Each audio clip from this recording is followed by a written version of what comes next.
नमस्कार दोस्तों। BPSC ADO 2026 की परीक्षा हो चुकी है 14 अप्रैल का शिफ्ट 2 का।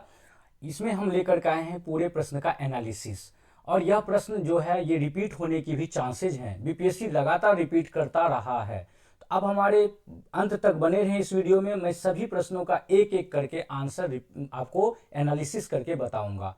आप हमारे लास्ट तक बने रहें और देखिए कि आपका कितना आंसर बना है, सही हुआ है। यही जो 14 अप्रैल शिफ्ट 2 का सामान्य अध्ययन का जो पेपर है यह रिपीट होगा और यह आपको सिलेक्शन कराने में बहुत मजबूत होगा। आप इस वीडियो से बने रहें। अगर आपका परीक्षा नेक्स्ट जो है अगले एग्जाम जो है आपका 17 तारीख को होने वाला है या आप 20 तारीख को जो एग्जाम देने वाले हैं, आप जरूर इस वीडियो को निश्चित रूप से देखें। और जिनका आज एग्जाम हो चुका है वो देखें। एक एक विकल्प का आज हम पूरी तरह एनालिसिस करेंगे और सभी आंसर को निश्चित रूप से सटीक आंसर आपको देने वाले हैं। आप देख रहे हैं दर्पण जीएस, जहां तैयारी नहीं सिलेक्शन की स्ट्रेटजी बनती है। अगर आपका लक्ष्य कॉम्पिटिटिव एग्जाम में सफल होना है तो यह चैनल आपके लिए है। यहाँ हम हर एक टॉपिक को एनालिसिस के साथ पढ़ते हैं, क्रमबद्ध रूप से पढ़ते हैं।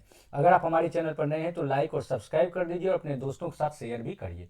तो चलिए शुरू करते हैं आज के प्रश्न का। देखिए आपके जो स्क्रीन पर है वह पहला प्रश्न आपके स्क्रीन पर आ गया है। वह है कौन सा, देखते हैं। जो प्रश्न पूछा गया है आज वह है हड़प्पा वासियों के से संबंधित, यानी कि सिंधु हिस्ट्री से शुरू हुई है। तो देखते हैं इसका आंसर। देखिए यहाँ पर जब हम कहते हैं कि आंसर की बातें, तो यहाँ हम देख सकते हैं पहला क्वेश्चन क्या है, वह है हड़प्पा वासियों के दफनाने की प्रथाओं के संदर्भ में निम्नलिखित कथनों पर विचार कीजिए। देखिए क्वेश्चन है हड़प्पा वासी के संदर्भ में, इनमें 3 कथन दिया हुआ है। हड़प्पा वासी 3 प्रकार के दफनाने की प्रथा का पालन करते थे। पूर्ण दफनाना, आंशिक दफनाना और दाह दफनाना। बिल्कुल ये 3 तरह का करता था। ये सही बात है। हड़प्पा वासी 3 प्रकार के दफनाने की पद्धति का पालन करता था। दूसरा है वे मृतकों को उत्तर दक्षिण दिशा में रखते थे। किस दिशा में? अक्सर उनके साथ मिट्टी के बर्तन और औजार जैसे कब्र के सामान भी रखे जाते थे। ये भी ऑप्शन सही है। और तीसरा है लोथल जैसे हड़प्पा स्थलों पर संयुक्त दफनाने के स्थल मिले हैं। ये भी सही है। एक साथ यहाँ पर 2 कंकाल मिला है लोथल में और कालीबंगा जैसे स्थान पर, वहां पर देखा गया कि एक साथ 2 कंकाल रखने के जो है साक्ष्य मिले हैं। तो इस आधार पर अगर देखें तो 1, 2, 3 तीनों सही है। तो इस आधार पर आंसर हो जाएगा सी नंबर 1, 2 और 3। बी नंबर आंसर क्या हो जाएगा इसका? बी नंबर हो जाएगा 1, 2 और 3। तो बी नंबर इसका आंसर हो गया 1, 2 और 3। इन्होंने जो भी ये प्रश्न का किया है एक हमारे विद्यार्थी ने, वो गलत कर दिया है ना। तो ध्यान रखिएगा ये इसका आंसर क्या हो जाएगा? बी नंबर 1, 2 और 3। नेक्स्ट प्रश्न अगर हम देखें तो नेक्स्ट प्रश्न है हमारे सामने, वह है किसान नेता सहजानंद सरस्वती का संबंध किससे नहीं था? किसान नेता सहजानंद सरस्वती का संबंध किससे नहीं था? आंसर देखिए। अगर हम देखें इसके संदर्भ में तो यहां पर सवाल है कि कौन कौन से हुंकार हिंदी साप्ताहिक, बिल्कुल ये किसान नेता सहजानंद सरस्वती से तो संबंधित था। दूसरा है बिहार प्रांतीय किसान सभा। अगर हम सी नंबर देखें, बिहार प्रांतीय किसान सभा जो 1929 में प्रकाशित हुई थी, ये भी इसकी स्थापना 1929 में की गई थी स्वामी सहजानंद के द्वारा। तीसरा है बकास्त आंदोलन। जो बकास्त आंदोलन है ये जमींदारों द्वारा छीनी गई बकास्त भूमि की वापसी के लिए संघर्ष था। यह भी सहजानंद से संबंध था। तो जो स्वामी सहजानंद सरस्वती थी उनसे संबंधित कौन सा नहीं था? कृषक समाचार संबंधित नहीं था। तो आंसर इसका क्या हो जाएगा? बी नंबर कृषक समाचार।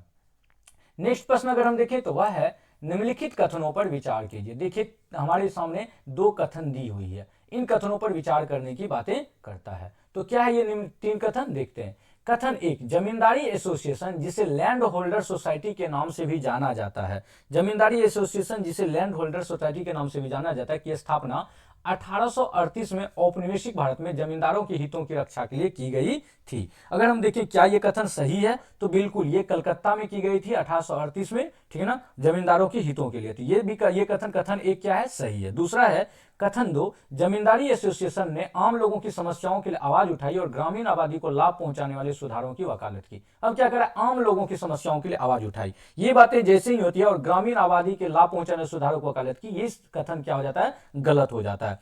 तो इस आधार पर देखें तो केवल कथन 1 सही है और कथन 2 गलत है। तो आंसर क्या हो जाएगा? बी नंबर, केवल कथन 1 सही है और कथन 2 क्या है? गलत है। तो आंसर हो जाएगा बी। नेक्स्ट देखें, वह प्रश्न है भारतमाला परियोजना। भारतमाला परियोजना अक्टूबर 2007 में प्रारंभ की गई। प्रश्न है भारतमाला परियोजना अक्टूबर 2007 में प्रारंभ की गई थी, इसमें स्वीकृत कुल राष्ट्रीय राजमार्ग की लंबाई थी। तो देखिए ये जो क्वेश्चन है अगर हम देखें भारतमाला परियोजना के संदर्भ में, तो इसमें से क्या होगा इसका आंसर? बताइए इसका आंसर, कि इसका आंसर क्या होगा? इसे स्वीकृत कुल राष्ट्रीय राजमार्ग की लंबाई कितनी थी? तो इसमें क्या हो जाएगा? 40,000, ये हो जाएगा 34,800 किलोमीटर। आंसर हो जाएगा सी नंबर। नेक्स्ट देखिए, ये अगला प्रश्न है हमारे सामने, वह है यूक्रेन युद्ध के शांतिपूर्ण समाधान के लिए निम्नलिखित यूएनजीए द्वारा पारित प्रस्ताव के संबंध में निम्नलिखित कथनों से कौन से सत्य हैं। तो देखिए, अगर हम देखें यूक्रेन युद्ध के शांतिपूर्वक जो समाधान है उसके बारे में, जो यूनाइटेड नेशन के जो संबंधित संस्थान थे उनमें ये बैठक कहां पे की गई थी। अगर हम देखें तो बैठक रूस के यूक्रेन पर आक्रमण के 3 वर्ष पूरे होने पर कहां पर, शिकागो अमेरिका में आयोजित की गई थी। तो ये तो सही है, देखिए शिकागो अमेरिका में ये आयोजित नहीं की गई थी, ये कथन गलत हो गया। कहां पे आयोजित की गई थी, वो की गई थी न्यूयॉर्क में, है ना, अमेरिका के न्यूयॉर्क में आयोजित की गई थी। दूसरा है, इस प्रस्ताव पर 65 अनुपस्थित और 60 पक्ष में और 36 विपक्ष में वोट पड़े थे, जो तनाव को कम करने की मांग के खिलाफ थे। तो ये जैसे कहता है, जिससे देखिए इसमें 141 देशों ने क्या किया था, अपना पक्ष में मतदान किया था, जिसमें से 65 जो थे, 65 अनुपस्थित, और जो 65 अनुपस्थित की बात जो करता है, और जो 36 विपक्ष का 36 जो विपक्ष की बात है, ये डेटा क्या है, गलत है। तो इसमें, और तीसरा है, अमेरिका ने एक प्रतिद्वंदी प्रस्ताव द पाथ टू पीस शीर्षक से प्रस्तुत किया था। तो ये जो दिया है कि अमेरिका ने नहीं किया था, इसको प्रस्तुत कौन किया था, इसको प्रस्तुत किया था यूक्रेन ने, है ना। तो इस आधार पर अगर देखें तो कथन में से कोई भी पूरी तरह सत्य नहीं लग रहा है, परंतु अगर हम कूट के अनुसार देखें तो इनमें कौन सा केवल सत्य है, तो वह है केवल 3। इसका आंसर हो जाएगा क्या, केवल 3 इसका सही होगा। तो सही विकल्प अगर हम देखें, 1 मिनट देखिए, इसमें से कोई परंतु केवल 2 पर विचार तो किया जा सकता है। किस पर विचार किया जा सकता है, 2 पर। तो सॉरी, इसका आंसर क्या हो जाएगा, डी नंबर, केवल 2। तो आंसर क्या होगा, केवल 2। तो डी नंबर आंसर हो जाएगा। नेक्स्ट प्रश्न देखिए, नेक्स्ट प्रश्न हम देखते हैं, 6ठा नंबर प्रश्न है ना, कौन सा है, 6 नंबर प्रश्न। अगर हम देखें तो 6 श्वेत विद्रोह के संदर्भ में है। देखते हैं, श्वेत विद्रोह के संदर्भ में निम्नलिखित कथनों पर विचार कीजिए। देखिए, श्वेत विद्रोह के बारे में जब कहा जाता है, यह विद्रोह, इसने 1857 के विद्रोह के समान भारत में ब्रिटिश नियंत्रण के लिए गंभीर खतरा उत्पन्न कर दिया। क्वेश्चन कर रहा है कि क्या यह सही कथन है, 1857 के विद्रोह के समान ब्रिटिश शासन के लिए गंभीर खतरा ये नहीं था। ठीक ना, ध्यान रखिएगा, गंभीर खतरा, एक गंभीर खतरा उत्पन्न कर दिया था, नहीं, श्वेत विद्रोह ने नहीं किया था, गंभीर खतरा। यह यूरोपीय सैनिकों द्वारा की गई थी, और क्यों की गई थी, जो डबल भत्ता था वो भत्तों की कटौती के खिलाफ की गई थी। तो ये पहला कथन क्या हो गया, इस आधार पर गलत हो गया। दूसरा कथन क्या है, दूसरा कथन है कि यह मुख्य रूप से भारतीय सिपाहियों की शिकायतों के कारण हुआ था। कहता है कि यह मुख्य रूप से ये इसलिए नहीं किया गया था, बल्कि यूरोपीय सिपाहियों की शिकायत के कारण किया गया था। ठीक ना, तो कहता है यह मुख्य रूप से उन यूरोपीय सैनिकों के द्वारा किया गया था जो ईस्ट इंडिया कंपनी की सेवा में, ब्रिटिश क्राउन की सेवा में स्थानांतरित हो रहा था और अपनी पुरानी सेवा शर्तों को बनाए रखना चाहता था। तो ये जो है इसका क्या हो जाएगा, इस आधार पर अगर हम देखें तो क्या हो जाएगा, सही विकल्प इसका हो जाएगा ए। कौन सा, केवल 2। क्या हो जाएगा सही विकल्प, केवल 2। तो इसका हो गया आंसर नंबर ए, है ना। देखिए, श्वेत विद्रोह के संदर्भ में निम्नलिखित कथनों पर विचार कीजिए। 1800 विद्रोह के समान भारत में ब्रिटिश नियंत्रण के लिए गंभीर खतरा उत्पन्न कर दिया था। ठीक ना, नहीं, ये चीजें क्या हो गया, गलत हो जाएगा, है ना। दूसरा है, यह मुख्य रूप से भारतीय सिपाही को शिकायत के कारण हुआ था, नहीं, ये मुख्य रूप से उन यूरोपीय सैनिकों द्वारा किया गया था जो ईस्ट इंडिया कंपनी की सेवा से ब्रिटिश क्राउन की सेवा में स्थानांतरित हो रहे थे, उनके द्वारा किया गया था। तो आंसर हो जाएगा ए। नेक्स्ट देखिए प्रश्न, वह क्या है, 7वां नंबर प्रश्न। अगर हम देखें कौन सी है ये 7वां, देखते हैं। देखिए, अगर हम इसमें देखें क्या दिया है, एक कण को संदर्भ फ्रेम S1 से देखने पर स्थिर पाया जाता है, इसी कण को दूसरे संदर्भ फ्रेम S2 से देखने पर वह नियत वेग से गति करते हुए पाया जाता है। निम्नलिखित कथनों से कौन सा सत्य है। देखिए, इसमें जो अगर हम देखें कि कह रहा है कि यदि कोई फ्रेम स्थिर है, ध्यान रखिए, सुनिएगा, यदि कोई फ्रेम स्थिर है या नियत वेग से चल रहा है तो वो जड़त्वीय होता है। अगर कोई फ्रेम स्थिर है और नियत वेग से चल रहा है तो वो जड़त्वीय, यदि त्वरित हो रहा है तो वह जड़त्वीय हो जाएगा।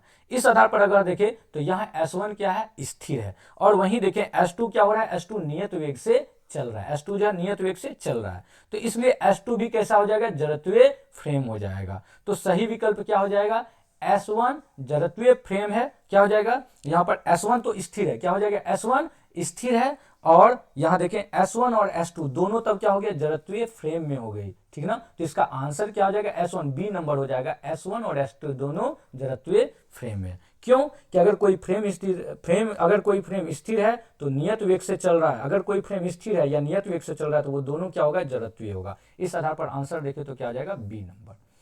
नेक्स्ट प्रश्न देखते हैं, वह कौन सा है, नेक्स्ट प्रश्न है, भारत का उपराष्ट्रपति बनने के लिए न्यूनतम आयु कितनी होनी चाहिए। बहुत आसान क्वेश्चन पूछा गया ये। देखिए इससे पहले वाला जो 7वां नंबर क्वेश्चन है वो काफी कठिन है ना। ऐसे प्रश्न जब तक आपका कॉन्सेप्ट क्लियर नहीं है नहीं हो पाएगा। 8वां नंबर प्रश्न अगर देखें, भारत को उपराष्ट्रपति बनने के लिए न्यूनतम आयु क्या होनी चाहिए। अगर हम संविधान के अनुसार देखें तो देखिए उपराष्ट्रपति बनने के लिए कहा गया कि राष्ट्रपति उपराष्ट्रपति दोनों को बनने के लिए कितना वर्ष चाहिए उम्र, तो उम्र न्यूनतम आयु होनी चाहिए 35 वर्ष। तो आंसर क्या होगा 35 वर्ष। तो सही विकल्प हो जाएगा बी नंबर। नेक्स्ट प्रश्न देखते हैं कौन सी है। नेक्स्ट है, निम्नलिखित में से कौन ऋग्वेद मंडल के मंडल 9 की विशेषता है। 9th नंबर क्वेश्चन अगर हम देखें, आंसर देखिए 9th नंबर का। हम एक एक करके आपका विकल्प कर रहे हैं, आप हमारे साथ वीडियो पे बने रहें। आपको टोटल इससे बार बार रिपीट भी होगा प्रश्न। आप अगर आज का वीडियो ये देख लेंगे तो आप जो नेक्स्ट एग्जाम देने वाले हैं उनके लिए भी बेहतर होगा। देखिए मैं एक एक एनालिसिस एक एक प्रश्न कर रहा हूं। निम्नलिखित में कौन ऋग्वेद मंडल के 9 की विशेषता है, बताइए आंसर। कौन ऋग्वेद के मंडल 9 की विशेषता है, क्वेश्चन पूछा जा रहा है। अब देखिए अगर हम देखें ऋग्वेद का 9वां मंडल की बातें है ना, तो इसमें ऋग्वेद का 9वां मंडल पूरी तरह से देखें किनको समर्पित है, तो वो है सोम को समर्पित है। तब देखिए कहते हैं इसमें सोम पवमान को समर्पित स्रोत है जो पवित्र शुद्धिकरण प्रक्रिया पर केंद्रित है। ये बातें तो सही कर रहा है। इसमें ब्रह्मांड की रचना के बारे में दार्शनिक चिंतन प्रस्तुत है, गलत बोल रहा है। इसे कण्वंश और अंगिरस कवियों का माना जाता है, ये भी गलत है। इसमें नदी सूक्त है जो नदियों की पवित्र संस्थाओं के, ये भी गलत है। तो इसका आंसर क्या हो जाएगा ए नंबर। आंसर हो जाएगा 9 का ए। नेक्स्ट प्रश्न देखें तो वह है एरिथ्रोमाइसिन के बारे में। देखिए ये एरिथ्रोमाइसिन के बारे में कह रहा है कि कौन सा कथन गलत है। क्वेश्चन पूछ रहा है कौन सा कथन गलत है, ध्यान से देखिएगा। ये गलत क्वेश्चन के बारे में जानना चाह रहा था। यहां हम देखें अगर कहता है इसका उपयोग एंटीबायोटिक के रूप में किया गया था। समझिए सबसे पहले जो एरिथ्रोमाइसिन है, ये जो एरिथ्रोमाइसिन की बात करते हैं, ये जो है एक माइक्रोसाइक्लिक एंटीबायोटिक है और इसका उपयोग किया जाता है बैक्टीरिया के संक्रमण के इलाज के लिए की जाती है ना। किसके इलाज के लिए, बैक्टीरिया के।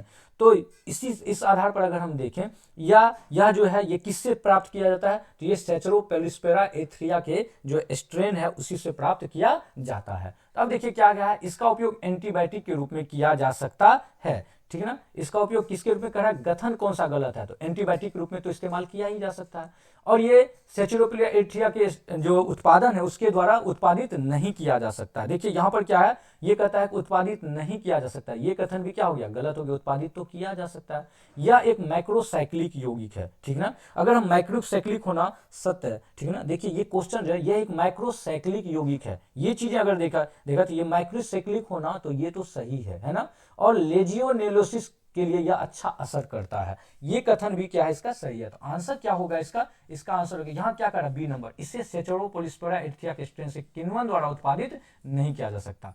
देखिए ये किण्वन की बातें जब कह देता है तो इस आधार पर ये क्या हो जाएगा, ये सही भी हो जाएगा। तो इसका आंसर होगा सी नंबर, यह एक माइक्रोसाइक्लिक क्या है, विकल्प है।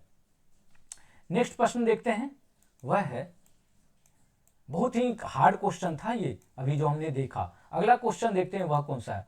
1927 में पटना में वेटरिनरी कॉलेज, देखिए 1927 में पटना में वेटरिनरी कॉलेज की स्थापना के लिए किस समिति का गठन किया गया था। क्वेश्चन है, देखिए बिहार के इतिहास के संदर्भ में अगर हम देखें तो पटना की जो वेटरनरी कॉलेज है उसकी स्थापना नींव जो रखी गई थी वह रखी गई थी कब, 1927 में। ये पूछा जा सकता है फिर से आपको, इसमें कौन सी समिति की गई थी, तो वो था किसके सुधार से, गणेश दत्त समिति। वो कौन सा समिति था, गणेश दत्त समिति। इन्हीं के प्रयास से बिहार में स्वास्थ्य और शिक्षा में सुधार हुई थी। तो आंसर हो जाएगा डी नंबर। नेक्स्ट प्रश्न देखिए, वह है निम्नलिखित में कौन सी एक दुनिया की सबसे कमजोर मुद्राओं में से नहीं है।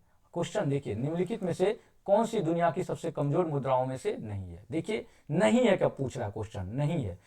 अब देखिए इसका आंसर ओमान की मुद्रा है, जिसे हम कहते हैं ओमान की मुद्रा को ओमानी रियाल। ओमान की मुद्रा को क्या कहते हैं, ओमानी। ये दुनिया की सबसे शक्तिशाली और जो महंगी मुद्राओं में से एक है। ये डॉलर से भी मजबूत है, डॉलर से भी ज्यादा कीमती है। तो आंसर हो जाएगा डी नंबर, ठीक ना। यही अगर देखें लाओसियन कीप, ईरानी रियाल, लेबनानी, ये सब डॉलर के अपेक्षा बहुत ही कमजोर मुद्रा है। तो पूछ रहा है कौन सा नहीं है, तो वह है ओमानी रियाल।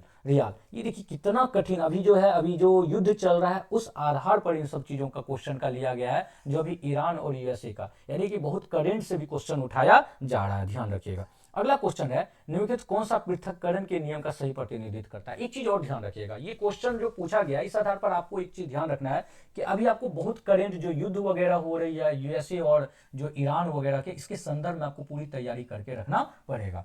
अगला देखिए, जो निम्नलिखित में पूछ रहा है कौन सा पृथक्करण के नियम का सही प्रतिनिधित्व करता है। अगर हम देखें पृथक्करण के नियम की बात कर रहा है तो देखिए इसमें क्या है कि देखिए मेंडल का नियम कहता है, इसमें अगर हम देखें तो वो कहता है कि मोनोहाइब्रिड क्रॉस में युग्मकों के अलग होने के बाद F2 पीढ़ी का अनुपात कितना होता है, तो F2 पीढ़ी का अनुपात होता है 3:1। तो इस आधार पर अगर आंसर देखें तो वह हो जाएगा ए नंबर। बहुत कठिन सवाल ये पूछा गया है साइंस का, कौन सा पृथक्करण के नियम का सही प्रतिनिधित्व करता है, तो वह है ये कौन सा है, तो ध्यान रखिएगा मोनोहाइब्रिडिक है ना, ध्यान रखिएगा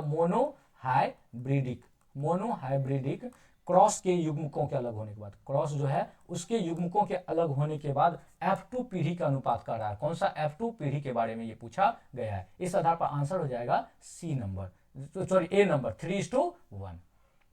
नेक्स्ट प्रश्न देखें वह कौन सा है, आत्मा निवासी नेमाटोड के बारे में। देखिए आत्मा निवासी नेमाटोड की खोज के संदर्भ में निम्नलिखित कथनों से कौन से कथन सत्य है। देखते हैं ये प्रश्न अगर हम देखें मुख्यतः इस प्रश्न के संदर्भ में तो यहां देखते हैं, देखिए क्या क्वेश्चन पूछा रहा है, पूछा गया है नेमाटोड के बारे में। ध्यान से देखिए नेमाटोड, ये नेमाटोड क्या है समझते हैं। देखिए कह रहा है कि यह केओंझार ओडिशा में खोजी गई थी। क्या ये सही है? बिल्कुल, ये जो आत्मा निवासी नेमाटोड है ये कहाँ पे, केओंझार ओडिशा में खोजी गई थी, ये सही है।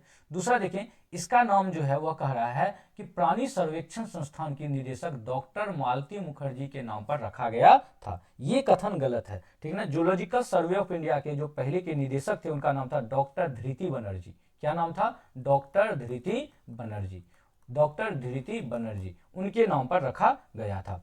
और कह रहा तीसरा, ये जैविक जीव पोषक तत्वों के पुनर्चक्रण और जैविक पदार्थों के विघटन में महत्वपूर्ण भूमिका निभाता है। देखिए ये पोषक तत्व पुनर्चक्रण में महत्वपूर्ण भूमिका निभाता है, ये भी कथन क्या है, सही है। इस आधार पर देखें तो 1 और 3, तो आंसर क्या होना चाहिए, तो 1 और 3, तो आंसर हो जाएगा ए नंबर 1 और 3। नेक्स्ट देखते हैं सवाल। देखिए मैं आपको एक एक एनालिसिस करके बता रहा हूं सभी का टॉपिक का, आप ध्यान से ये वीडियो देखिएगा। बहुत ही कठिन सवाल पूछा गया है, बहुत सारी ऐसी सवाल हैं जो कठिन है, आपको घबराने की जरूरत नहीं है। जिनका भी आगे कुछ आसान भी सवाल पूछी गई है, ठीक है ना। ये जो भी इनमें मेरे हिसाब से लगता है, अगर हम पूरे क्वेश्चन को एनालिसिस मैंने जो किया उसमें मुझे लगा कि अगर 70 है तो वो बहुत ही सेफ जोन में है। देखिए क्वेश्चन नंबर 15 है, निम्नलिखित में से कौन सी झील, क्वेश्चन पूछा जा रहा है निम्नलिखित में से कौन सी झील बिहार में स्थित है, बताइए इसका आंसर क्या आप लिखे हैं। देखिए सांभर झील कहां पर स्थित है, तो ये राजस्थान में स्थित है। वहीं सुखना झील देखें तो ये कहां स्थित है, ये चंडीगढ़ में स्थित है। और वहीं अगर देखें अनुपम झील, तो अनुपम झील कहां पर है, तो ये कैमूर वन्य जीव अभ्यारण्य के पास है ना। और कामा झील तो ये मुख्य रूप से कहां पर स्थित है, तो ये रूस में स्थित है। तो ये जो है राजस्थान में स्थित है। इस आधार पर अब आप आंसर निकाल लीजिए, इसका आंसर क्या हो जाएगा, अनुपम झील, जो कहां पर है, कैमूर वन्य जीव अभ्यारण्य के में स्थित है, ये बिहार के ही। नेक्स्ट देखिए प्रश्न, वह है 16 नंबर प्रश्न, दो प्रोटॉनों के बीच पारस्परिक बलों पर विचार करें। देखिए क्वेश्चन कितना शानदार, ये बहुत ही शानदार क्वेश्चन पूछा गया। दो प्रोटॉनों के बीच पारस्परिक बलों पर विचार करें जो लगभग 1 फेम्टोमीटर की दूरी पर स्थित है। उनके बीच क्रियाशील विद्युत चुंबकीय, गुरुत्वाकर्षणीय और नाभिकीय बलों की मात्राओं का सही क्रम निम्नलिखित में से कौन सा है। देखिए यहां पर जो पूछा जा रहा है 1 फेम्टोमीटर नाभिक का आकार, अगर हम देखें 1 फेम्टोमीटर नाभिक का आकार कितना होता है, वो होता है 10⁻⁻15 मीटर। देखिए ये जो कह रहा है कि एक नाभिक का आकार यह अत्यंत कम दूरी पर होती है, ध्यान रखिएगा। अब इसमें देखें अगर हम नाभिकीय बल जो है वह सबसे शक्तिशाली बल है। सबसे शक्तिशाली बल कौन सा है, नाभिकीय बल। दूसरे आधार पर अगर हम देखें तो विद्युत चंपकीय बल, देखिए ये क्या करता है, नाभिकीय बल जो है ये प्रोटॉन को बांधे रखता है, इसलिए ये सबसे शक्तिशाली है। फिर उसके बाद देखिए विद्युत चुंबकीय, हम विद्युत चुंबकीय बल के बारे में देखें तो ये विद्युत चुंबकीय, यह क्या है, समान आवेश होने के कारण प्रोटॉन एक दूसरे को इसमें क्या करता है, अलग करता है, प्रतिकर्षित करता है, लेकिन यह नाभिकीय बल से क्या होता है, कमजोर होता है। और तीसरा जो है वह गुरुत्वाकर्षण बल, ये जो है द्रव्यमान कम होने के कारण यह सबसे कमजोर होता है। तो आंसर इसका क्या हो जाएगा, बी नंबर। कह रहा है कि नाभिकीय मात्राओं का सही क्रम निम्नलिखित में से कौन सा है। तो सबसे ज्यादा नाभिकीय बल शक्तिशाली है, उससे कम विद्युत चुंबकीय और उसके बाद गुरुत्वाकर्षणीय बल। तो आंसर हो जाएगा बी नंबर। बहुत ही ये आसान क्वेश्चन पूछा गया है। बस क्वेश्चन को क्या किया गया, बहुत लेंदी कर दिया गया, जिसके कारण विद्यार्थी घबरा जाता है। आप अगर आपको पढ़ने की बुक रीडिंग देने की आदत है तो आप आसानी से ये क्वेश्चन कर चुके होंगे। देखिए 17 नंबर क्वेश्चन है, विटामिन B12 के बारे में निम्नलिखित में कौन से कथन सत्य है ना। देखते हैं, देखिए कथन ए में क्या कहा गया है, इसे कोबालामीन भी कहा जाता है, बिल्कुल सही है, इसे कोबालामीन कहा जाता है, ये कथन सत्य है। दूसरा है, यह कोबाल्ट परमाणु से बना होता है, देखिए इसके केंद्र में कोबाल्ट धातु तो होता है, तो इसका मतलब ये भी कथन क्या हो गया, सत्य हो गया। तीसरा है, इसमें कोरिन वलय होता है, देखिए इसका जो यह जो है इसकी रासायनिक संरचना का हिस्सा है कोरिन वलय, तो ये भी कथन क्या है, सत्य है। इस आधार पर अगर हम देखें तो सही विकल्प इसका क्या हो जाएगा, डी नंबर, ए बी और सी तीनों कथन सत्य है, तो आंसर हो गया डी नंबर। नेक्स्ट प्रश्न देखते हैं, वह कौन सा है। नेक्स्ट प्रश्न देखिए, पोलीगर्स का विद्रोह, निम्नलिखित कथनों पोलीगर्स का विद्रोह दक्षिण भारत में ब्रिटिश शासन के विरुद्ध सबसे शुरुआती विद्रोहों में से एक था, जो पोलीगर्स पर भारी भूराजस्व की मांग थोपने से प्रेरित था। देखिए कह रहा पोलीगर्स का विद्रोह कहां पे हुआ था, दक्षिण भारत में, मुख्यतः ये कहां पर, तो मुख्यतः ये तमिलनाडु में हुआ था। कहां पर हुआ था, ये तमिलनाडु में। और अंग्रेजों के खिलाफ शुरुआती विद्रोहों में से ये एक था, जो भारी भूराजस्व की मांग के कारण हुआ था, तो ये कथन क्या है, ये कथन सत्य है पूरी तरह, है ना। दूसरा कहता है, पोलीगर्स पारंपरिक रूप से अपने नियंत्रण वाले क्षेत्रों में भूराजस्व एकत्रित करने के लिए जिम्मेदार थे और अंग्रेजों ने प्रत्यक्ष राजस्व संग्रह लागू करके इस अधिकार को कमजोर करने का प्रयास किया, यह भी कथन क्या है, सत्य है। तो एक और दो दोनों सत्य है। अब कहता है उपरोक्त कथनों से निम्नलिखित कौन सा सही है, तो सबसे पहले तो हम देखते हैं कथन एक और कथन दोनों सही है, तो ठीक है, एक ए नंबर संभावना है। दूसरा है कथन एक और कथन दो दोनों सही है, ये दोनों में से देखेंगे ए और सी में से, दूसरा तो बी नंबर गलत हो गया और डी नंबर गलत हो गया। अब हम देखते हैं कि कह रहा है कि कथन दो कथन एक की सही व्याख्या नहीं है, कथन दो कथन एक की सही व्याख्या। अब ये पूछा जाए, देखिए कथन दो स्पष्ट रूप से बता रहा है कि विद्रोह क्यों हुआ था, जैसे ही क्वेश्चन बता दिया कोई भी कि विद्रोह क्यों हुआ था, इसका मतलब वो जो है सही व्याख्या है। तो इस आधार पर देखिए कहते हैं अपने नियंत्रण वाले क्षेत्रों से भू राजस्व एकत्र करने जिम्मेदार था और अंग्रेजों ने प्रत्यक्ष राजस्व संग्रह लागू करके इस अधिकार को कमजोर बनाने का प्रयास किया, इसी कारण पोलीगर्स का विद्रोह दक्षिण ब्रिटिश शासन का अपने शुरुआती एक था, ठीक ना। तो आंसर इसका क्या हो जाएगा, सी नंबर, वह होगा कथन दो कथन एक की क्या करता है, सही व्याख्या करता है, तो आंसर हो जाएगा कितना, सी नंबर। नेक्स्ट प्रश्न देखते हैं 19 नंबर। देखिए थोड़ी सी वीडियो होगी लंबी, लेकिन मैं पूरा का पूरा इसमें डिटेल से बताऊंगा आपको, तो आप हमारे साथ वीडियो में बने रहें। देखिए अगला है, नीचे दो कथन दिए गए हैं, ये बहुत कठिन प्रश्न है, एक को अभिकथन और दूसरे को कारण कहा गया, इन दोनों कथनों पर ध्यान से विचार करके दिए गए विकल्पों से सही उत्तर का चयन करिए।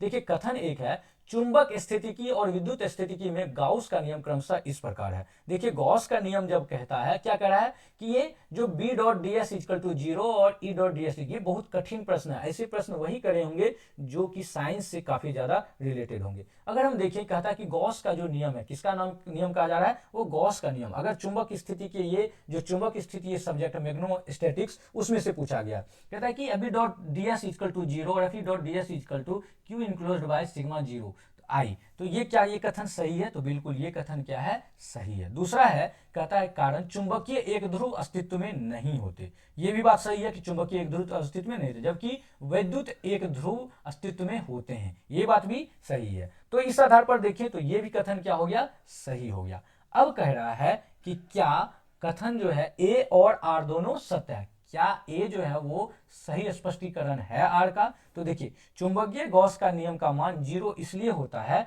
क्योंकि चुंबक में जितना फ्लक्स बाहर निकलता है उतना ही अंदर आता है। ध्यान से सुनिएगा, चुंबकीय गॉस का नियम 0 इसलिए होता है, चुंबकीय गॉस का नियम कितना बताया, 0 इसलिए होता है क्योंकि चुंबक में जितना फ्लक्स बाहर निकलता है, चुंबक में जितना फ्लक्स बाहर निकलेगा उतना ही, ठीक ना, उतना ही अंदर भी जाता है, क्योंकि ध्रुव अलग नहीं किए जा सकते। इस आधार पर देखें तो आर ए की क्या करता है, सही व्याख्या करता है, तो आंसर क्या हो जाएगा, सी नंबर, सही विकल्प हो जाएगा सी नंबर।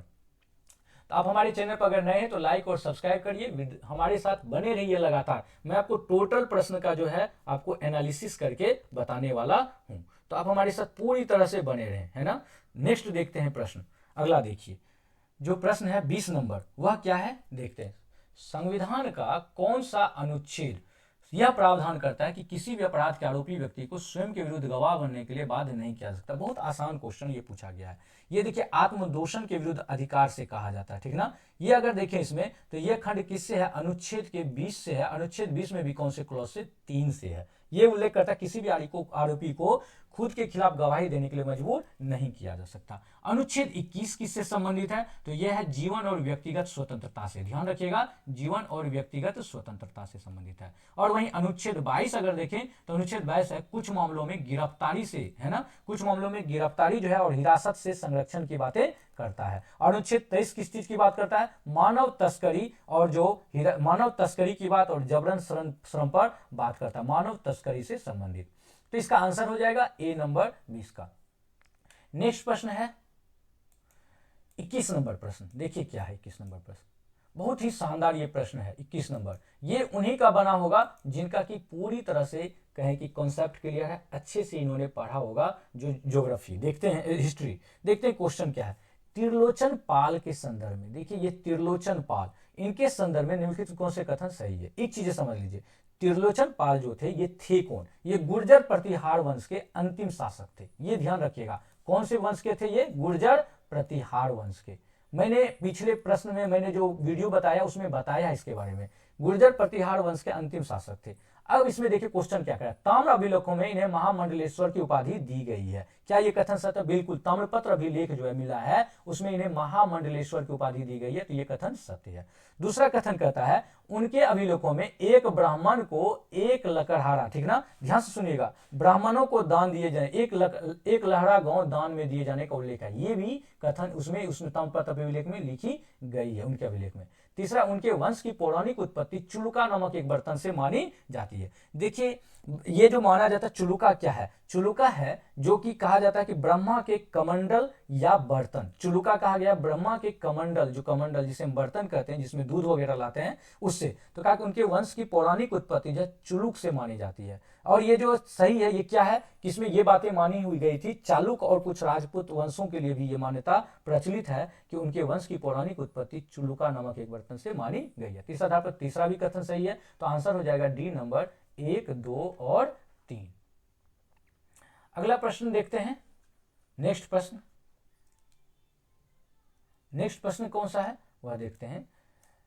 निम्नलिखित संरचना डैश की है। देखिए बहुत अच्छा ये क्वेश्चन है, निम्नलिखित संरचना डैश की है। देखिए ये चित्र में जो दिखाई गई ये संरचना है, ये किस चीज की है, पिरीमिडीन की है। किसकी संरचना है ये, पिरीमिडीन, है ना, पिरीमिडीन रिंग है। ध्यान से सुनिएगा, इसको कौन सा रिंग बोलते हैं, आपको हो सकता है एग्जाम में पूछ ले, तो अगला एग्जाम में पिरीमिडीन रंग, पिरीमिडीन, है ना, पिरीमिडीन रिंग है ये।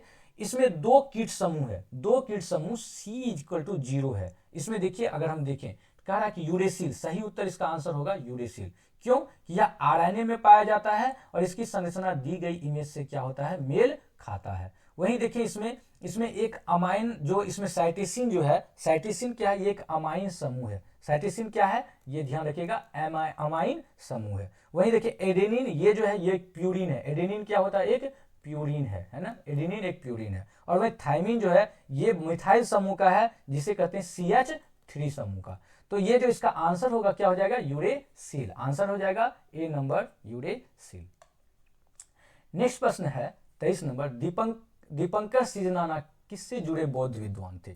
दीपंकर सृजनाना, देखिए दीपंकर सृजनाना जिन्हें इन्हें अतीश भी कहा जाता था, इन्हें क्या कहा जाता था, अतीश। ध्यान से सुनिएगा, अतीश भी इन्हें कहा जाता था। तो ये जो दीपंकर सृजनाना है ये महान बौद्ध जो थे, दार्शनिक थे, भिक्षु थे, विद्वान थे। तो इनका जो है कहता है किससे जुड़े बौद्ध विद्वान थे, कौन सी यूनिवर्सिटी से वो जुड़े हुए थे, विक्रमशिला विश्वविद्यालय से। इनके प्रसिद्ध आचार्य में से एक थे दीपंकर सृजनाना, और ये बाद में बौद्ध धर्म के प्रचार के लिए तिब्बत चले गए थे, ठीक ना। तो आंसर हो जाएगा सी नंबर। नेक्स्ट प्रश्न देखते हैं। नेक्स्ट प्रश्न देखिए वह है, बड़ा प्रश्न बड़ा है लेकिन आंसर इसका बहुत ही आसान है। देखिए प्रश्न बड़ा कर दिया है। यह भारत में ब्रिटिश शासन को, देखिए क्वेश्चन इतना आसान आने वाला भी नहीं है, आपको अच्छे से तैयारी करना पड़ेगा। यह भारत में ब्रिटिश शासन को उखाड़ फेंकने के लिए 1904 में विनायक दामोदर सावरकर और उनके भाई गणेश दामोदर सावरकर, जिन्हें बाबा राव सावरकर द्वारा स्थापित एक गुप्त संस्था थी। इसने लंदन में भारतीय क्रांतिकारी के साथ संबंध स्थापित किए और इंडिया हाउस समूह के साथ संपर्क स्थापित किया। किसके साथ? इंडिया हाउस समूह के साथ, जिससे भारतीय स्वतंत्रता आंदोलन के अंतर्राष्ट्रीय समर्थन बढ़ा। उपर्युक्त गद्यांश में निम्नलिखित में से किस क्रांतीय संगठन का वर्णन किया गया है? तो कितना शानदार ये क्वेश्चन पूछा गया है ना। इसमें जो वर्णित संगठन है वो कौन सा है? जैसे ही आता है वह कौन सा है? अभिनव भारत। अभिनव भारत का स्थापना कब किया गया था? 1904 में वी.डी. सावरकर के द्वारा और उनके भाई के द्वारा। तो उनके भाई ने किसके लिए? इसके जो उनके भाई थे उन्होंने मित्र मेला, इससे संबंधित और एक कौन चीज ध्यान रखिएगा? मित्र मेला, इसके उत्तराधिकारी के रूप में स्थापित किया गया था। वही युगांतर पार्टी देखें तो ये बंगाल का क्रांतिकारी संगठन था। गदर पार्टी का स्थापना 1913 में कहां पे हुआ था? 1913 में अमेरिका में स्थापित हुआ था। तो आंसर इसका क्या हो जाएगा? आंसर हो जाएगा इसका ए नंबर, है ना। नेक्स्ट प्रश्न देखते हैं, 25वां नंबर प्रश्न। अभी तक आपका कितना सही हुआ है आप मुझे जरूर लिखिएगा, जितना आपका सही होगा वो मुझे लिखिएगा। मैं एक एक प्रश्न का, एक एक विकल्प का एनालिसिस पूरी तरह से करे जा रहा हूं। देखिए क्वेश्चन है, निम्नलिखित कथनों पर विचार करिए। अब देखिए ये पूरी तरह से आर्थिक मामला से जुड़ा हुआ है। देखिए क्वेश्चन कर रहा है 2019-20 में बिहार के सकल राज्य घरेलू उत्पाद में वृद्धि दर का प्रतिशत भारत के जीडीपी में वृद्धि दर के प्रतिशत से अधिक थी। क्या ये कथन सत्य है? बिल्कुल ये कथन सत्य है। पूछा जा रहा है आगे सत्य के बारे में। दूसरा है 2018-19 में बिहार के सकल राज्य घरेलू उत्पाद में वृद्धि दर का प्रतिशत भारत के जीडीपी में वृद्धि दर के प्रतिशत से कम था। क्या ये सत्य का सही है? नहीं। 2018-19 में जो बिहार की वृद्धि दर थी वो भारत से क्या थी? वो भारत से कम थी। ये बातें गलत है, क्योंकि बिहार का अक्सर राष्ट्रीय औसत से क्या रहा है? ऊपर रहा है। तो ये क्या हो गया? ये कथन गलत हो गया। तीसरा है 2023-24 में त्वरित अनुमान के अनुसार बिहार का जीएसडीपी में वृद्धि दर का प्रतिशत 9.2% है। ये अनुमानित था, ठीक ना। तो ये भी क्या हो जाएगा? ये अनुमानित है, तो ये भी कथन सत्य है। तो 1 और 2 दोनों सत्य है। तो आंसर 1 और 3, तो आंसर क्या हो जाएगा? B number. कौन सा हो जाएगा? विकल्प बी, केवल 1 और 3। नेक्स्ट प्रश्न देखते हैं। नेक्स्ट प्रश्न कौन सा है? देखते हैं अगला 26 नंबर प्रश्न। देखिए ये एकदम साइंस बड़ी कठिन पूछा गया है। साइंस इतना आसान नहीं है। साइंस उन्हीं का बनेगा जिनको साइंस का पूरा कॉन्सेप्ट क्लियर है। एक कार एक सीधी सड़क पर चलती है। वह पहले विस्थापन x को नियत वेग v1 से तय करती है, फिर उतना ही बराबर विस्थापन x को नियत वेग v2 से तय करती है। पूरी यात्रा के लिए कार का औसत वेग क्या होगा? देखिए पूछा गया है कार समान विस्थापन x को, ठीक है ना, दो अलग अलग वेग, एक v1 और एक v2 की बातें करता है, ठीक ना, से तय करती है। तो इसका सूत्र क्या होगा? देखिए कुल विस्थापन अगर देखें तो कुल विस्थापन कितना हो जाएगा? कुल विस्थापन हम देखें तो वह हो जाएगा x प्लस x। ध्यान से पर सुनिएगा, x जोड़ x बराबर कितना हो जाएगा? 2x। वही देखिए कुल समय कितना लगा? तो कुल समय लगा t1 प्लस t2। तो इस आधार पर देखिए t1 प्लस t2, तो t1 प्लस t2 यानी कि ये हो गया t1 मतलब यहां पर x बटे v1 प्लस x बटे v2, यानी यहां से अगर हम निकाल लें x को तो हो गया 1 bye v1 plus 1 bye v2, है ना, दो चीजें। अब देखिए 1 बाय एक्स को अगर हम देखें तो यहां पर अगर इन्हें निकाले तो ये हो गया x v1 plus v2 bye v1 v2। इसको अगर हम करें, अब यहां पर औसत वेग पूछ रहा है, तो औसत वेग क्या हो जाएगा? 2x bye x v1 plus v2, सूत्र के अनुसार x1 v1 plus v2 bye v1 v2। तो इस आधार पर हो जाएगा 2v1 v2, क्या हो जाएगा? 2v1 v2 v1 plus v2। तो आंसर क्या हो जाएगा इसका? B number. 26 का क्या हो गया? B number. नेक्स्ट प्रश्न देखते हैं। नेक्स्ट प्रश्न, निम्नलिखित में कौन सा नगर बिहार के पश्चिमी भाग में स्थित है? देखिए हमें पूछा है कि निम्नलिखित कौन सा नगर बिहार के कौन से भाग में? पश्चिमी भाग की बात कर रहा है। कौन सा भाग का? पश्चिमी भाग का। यहां देखिए पश्चिमी भाग पूछा जा रहा है। पटना, कटिहार, भागलपुर। देखिए अगर हम देखें पटना जो है, पटना कहाँ है? ये मध्य भाग में स्थित है। अगर हम मैप देखेंगे तो पटना मध्य भाग में। कितना शानदार कॉन्सेप्चुअल क्वेश्चन पूछा है ज्योग्राफी से, बिहार के ज्योग्राफी से।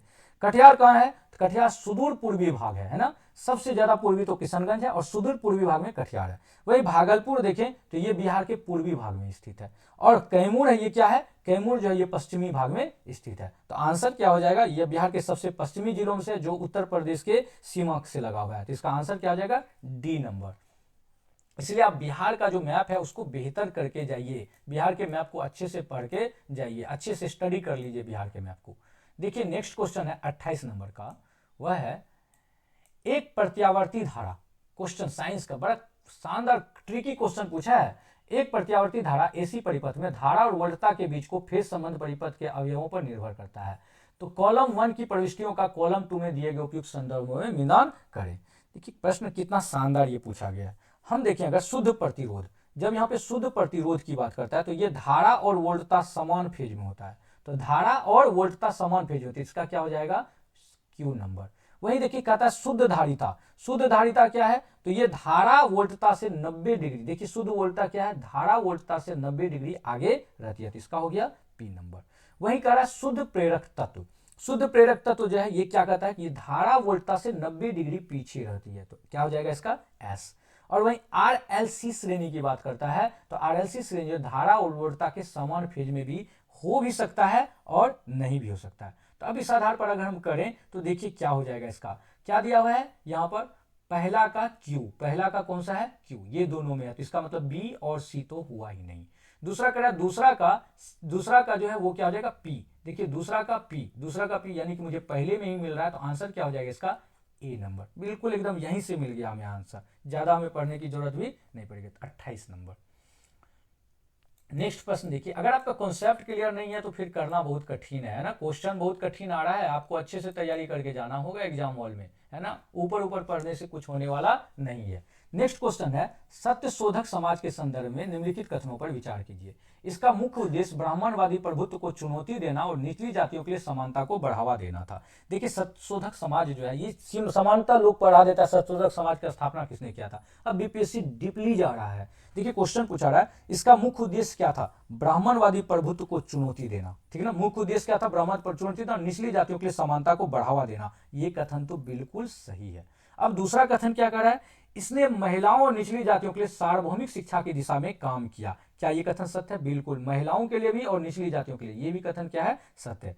तीसरा कहता है समाज ने अस्पृश्यता के विचार को एक आवश्यक सामाजिक प्रथा के रूप में बढ़ावा दिया था। देखिए ये जो है आवश्यक, ये असत्य हो गया, क्योंकि उन्होंने अस्पृश्यता के प्रथा का जो था, जो छुआछूत था उसका कड़ा विरोध किया था, जो सत्यशोधक समाज था उसने उसको बढ़ावा नहीं दिया था। तो इसका क्या हो गया, एक कौन सी सही है, कथन सही है पूछा जा रहा है, तो एक और दो, तो कौन सा पूछा जा रहा है, केवल कथन एक और दो सही है। अब देखिए इसमें से कौन सा दिया हुआ, केवल दो, सभी तीनों, केवल एक और इनमें से कोई नहीं। देखिए केवल दो, यहां पर अगर हम देखें, देखिए ये जो तीसरा कथन है ये सत्यशोधक समाज के बिल्कुल विपरीत है, ध्यान से सुनिएगा, ये तीसरा कथन सत्यशोधक समाज के बिल्कुल विपरीत वाली बातें कहता है, तो एक और दो दोनों होनी चाहिए, ठीक ना, कौन से कथनों पर विचार करिए। तो कह रहा है कि सही, इनमें से कितने दिए कथनों से कितने सही है, तो कितने सही है, तो इनमें से एक और दो दोनों सही है। अब देखिए ये दिया ही नहीं है ना, यहाँ कह रहा है समाज ने अस्पृश्यता के विचार को एक आवश्यक सामाजिक प्रथा के रूप में बढ़ावा दिया था, ठीक ना, नहीं, अस्पृश्यता के विचार को एक आवश्यक सामाजिक प्रथा के रूप में बढ़ावा नहीं दिया था, तो एक और दो, इसके आधार पर अगर देखें तो यहाँ पर ऑप्शन सही से है ही नहीं सत्यशोधक समाज का, तो ठीक ना, तो इनमें से कथन क्या हो जाएगा, केवल कथन एक और दो दोनों सही है, तो आंसर क्या हो जाएगा डी नंबर, है ना, इनमें से कोई नहीं, केवल एक तो सही नहीं है, ना ही केवल दो सही है, ठीक है ना, सभी तीनों भी सही नहीं है, तो इस आधार पर क्या निकल जाएगा, डी नंबर आंसर निकल जाएगा। नेक्स्ट प्रश्न देखते हैं, देखिए कितना शानदार वो फंसाया था क्वेश्चन में सत्यशोधक समाज में। मार्च 2025 में बारबाडोस में आयोजित sustainable energy for all global forum का विषय क्या था। देखिए एक साल पीछे चला गया है क्वेश्चन को लेकर के, ये पूरी तरह करेंट से रिलेटेड है ना। इसमें जो फोरम का मुख्य विषय क्या था, फोरम का मुख्य विषय था from goals to action, power the future with sustainable energy, ये रखा गया था, और कहां पर हुआ था ये, बारबाडोस में, तो इसका आंसर हो जाएगा डी नंबर। नेक्स्ट प्रश्न देखिए, 31 नंबर, बेरियम मुख्यतः निम्नलिखित अयस्कों में पाया जाता है। बेरियम किन अयस्कों में पाया जाता है, निम्नलिखित अयस्कों में पाया जाता है। यहां देखिए बेराइट के बारे में कहा गया, बेरियम जो है ये बेराइट, अगर देखें यह बेरियम सल्फेट का बना होता है। बेराइट किसका बना होता है, तो ध्यान से देखिए, देखिए इसका क्या होगा, बेराइट के बारे में जब कहा रहा है तो बेराइट क्या है, बेराइट जो है ये बेरियम सल्फेट से सल्फेट है, जो बेरियम का ही मुख्य स्रोत है। कौन सा है ये, बेरियम सल्फेट, ध्यान रखिएगा। वहीं अगर देखें विथेराइट है ना, विथेराइट क्या है, ये बेरियम कार्बोनेट है, विथेराइट क्या है, बेरियम कार्बोनेट है, ध्यान से रखिएगा, बेरियम कार्बोनेट। तो ये क्या हो जाएगा, निम्नलिखित कौन से में पाया जाता है, तो ये बी नंबर होगा, दोनों बेराइट और विथेराइट दोनों में पाया जाता है, इन दोनों ही खनिजों से प्राप्त किया जाता है, कौन सा, तो बेरियम, तो आंसर हो जाएगा बी नंबर। अगर आप हमारे चैनल पर नए हैं तो लाइक और सब्सक्राइब जरूर कर दीजिए, आपको मैं बहुत सारी इंपॉर्टेंट प्रश्न बताते जाता हूं। नेक्स्ट प्रश्न है, 32 नंबर, प्राचीन भारतीय प्रशासन में भंडागारी की भूमिका। प्रश्न देखिए, प्राचीन भारतीय प्रशासन में भंडागारी की भूमिका के बारे में निम्नलिखित में से कौन सा कथन सत्य है? देखिए इसका आंसर, कह रहा है कि भंडागारिक शब्द है ना, ये भंडार से बना है, जिसका अर्थ क्या होता है? इसका अर्थ होता है खजाना या गोदाम। ठीक है ना, ध्यान रखिए, खजाना या गोदाम। अगर हम देखें इनमें से, कह रहा है वे संघों के लेन देन और सम्मेलनों का रिकॉर्ड रखते थे, जैसा कि निग्रोध जातक में उल्लेखित है ना। ये नहीं, ये कथन क्या हो गया? गलत। वे मौर्य साम्राज्य में मुख्य कर संग्राहक के रूप में कार्य करते थे। ठीक है ना, ये भी क्या हो जाएगा? गलत हो जाएगा। देखिए उसके बाद, वे सैन्य प्रशिक्षण के लिए उत्तरदायी अधिकारी थे, ये भी क्या हो जाएगा? ये भी गलत है। वे शाही खजाने और सिक्कों की ढलाई का प्रबंधन करते थे, तो आंसर क्या हो जाएगा?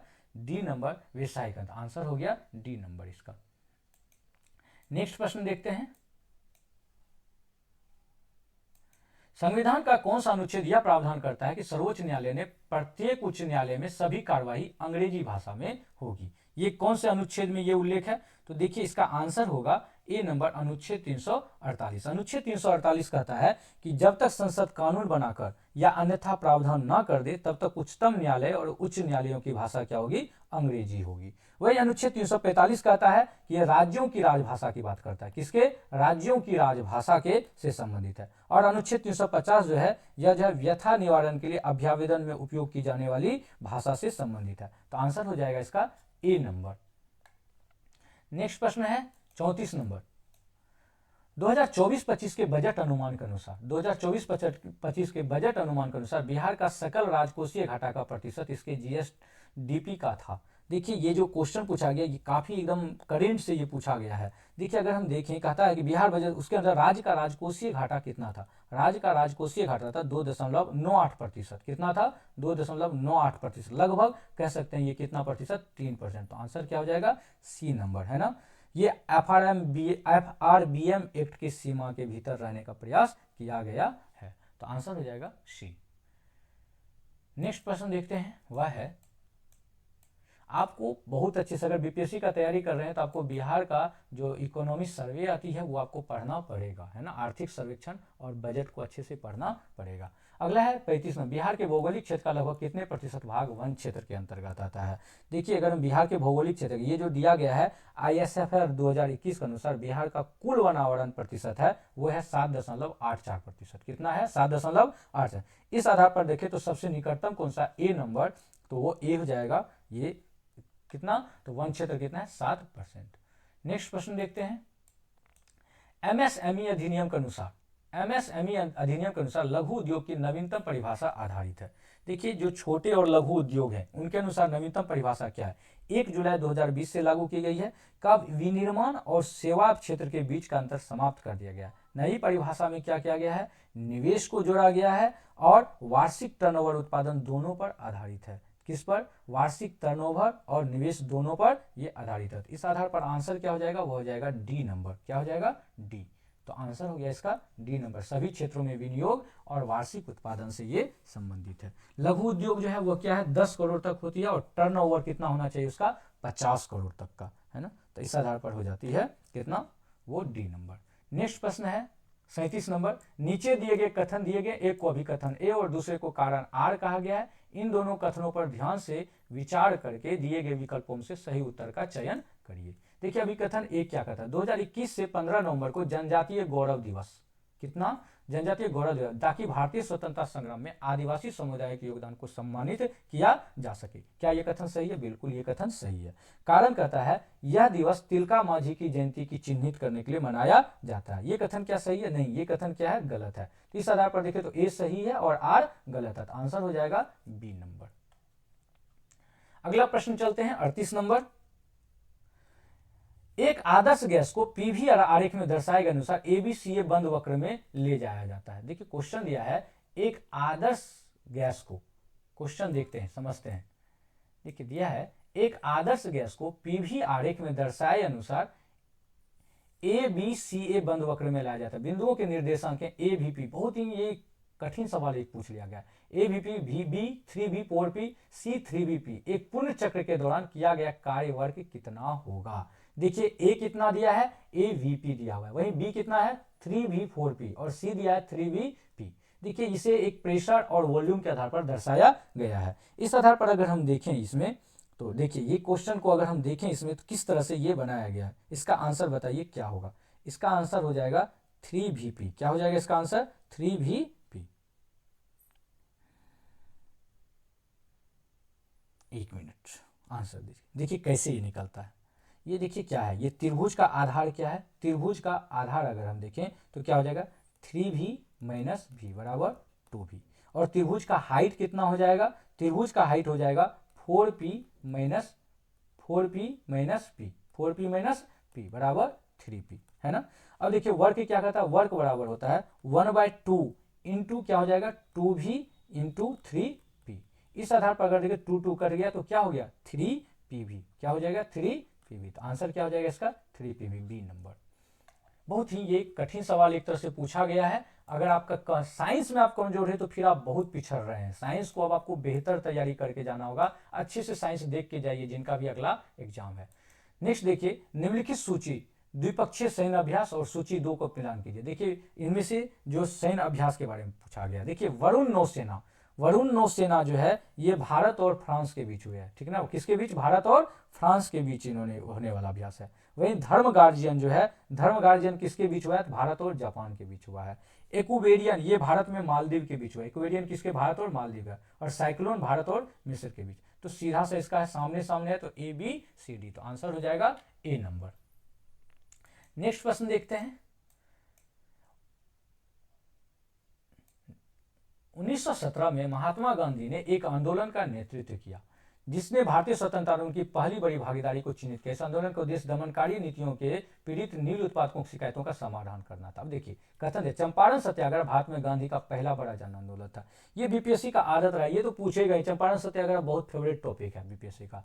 चंपारण सत्याग्रह भारत में गांधी का पहला बड़ा जन आंदोलन था। क्या ये कथन सही है? तो बताइए आप। बिल्कुल ये कथन क्या है? सही है। दूसरा कहता है पहला सविनय आंदोलन था इनका, है ना। इस आंदोलन का उद्देश्य नील उत्पादकों के सामने आने वाली समस्याओं का समाधान करना था। क्या ये कथन सही है? बिल्कुल, तीन कठिया प्रथा के विरुद्ध। तो ए और आर दोनों सही है। और आर जो है ये क्या सही व्याख्या करता है? बिल्कुल, आर ए की सही व्याख्या करता है। तो आंसर क्या हो जाएगा? बी हो जाएगा। ए और आर दोनों सत्य है और आर ए की सही व्याख्या करता है।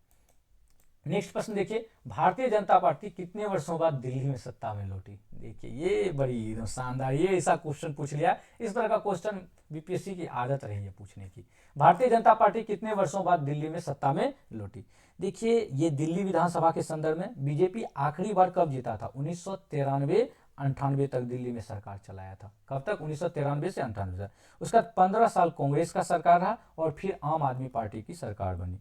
तो अब देखिए ये प्रश्न पूछा गया 2026 में, यानी कि किसी भी चुनाव के इस आधार पर अगर देखें तो कितने साल बाद? लगभग 26-27 वर्ष बाद। तो आंसर क्या हो जाएगा? वह हो जाएगा 27 वर्ष बाद, बी नंबर।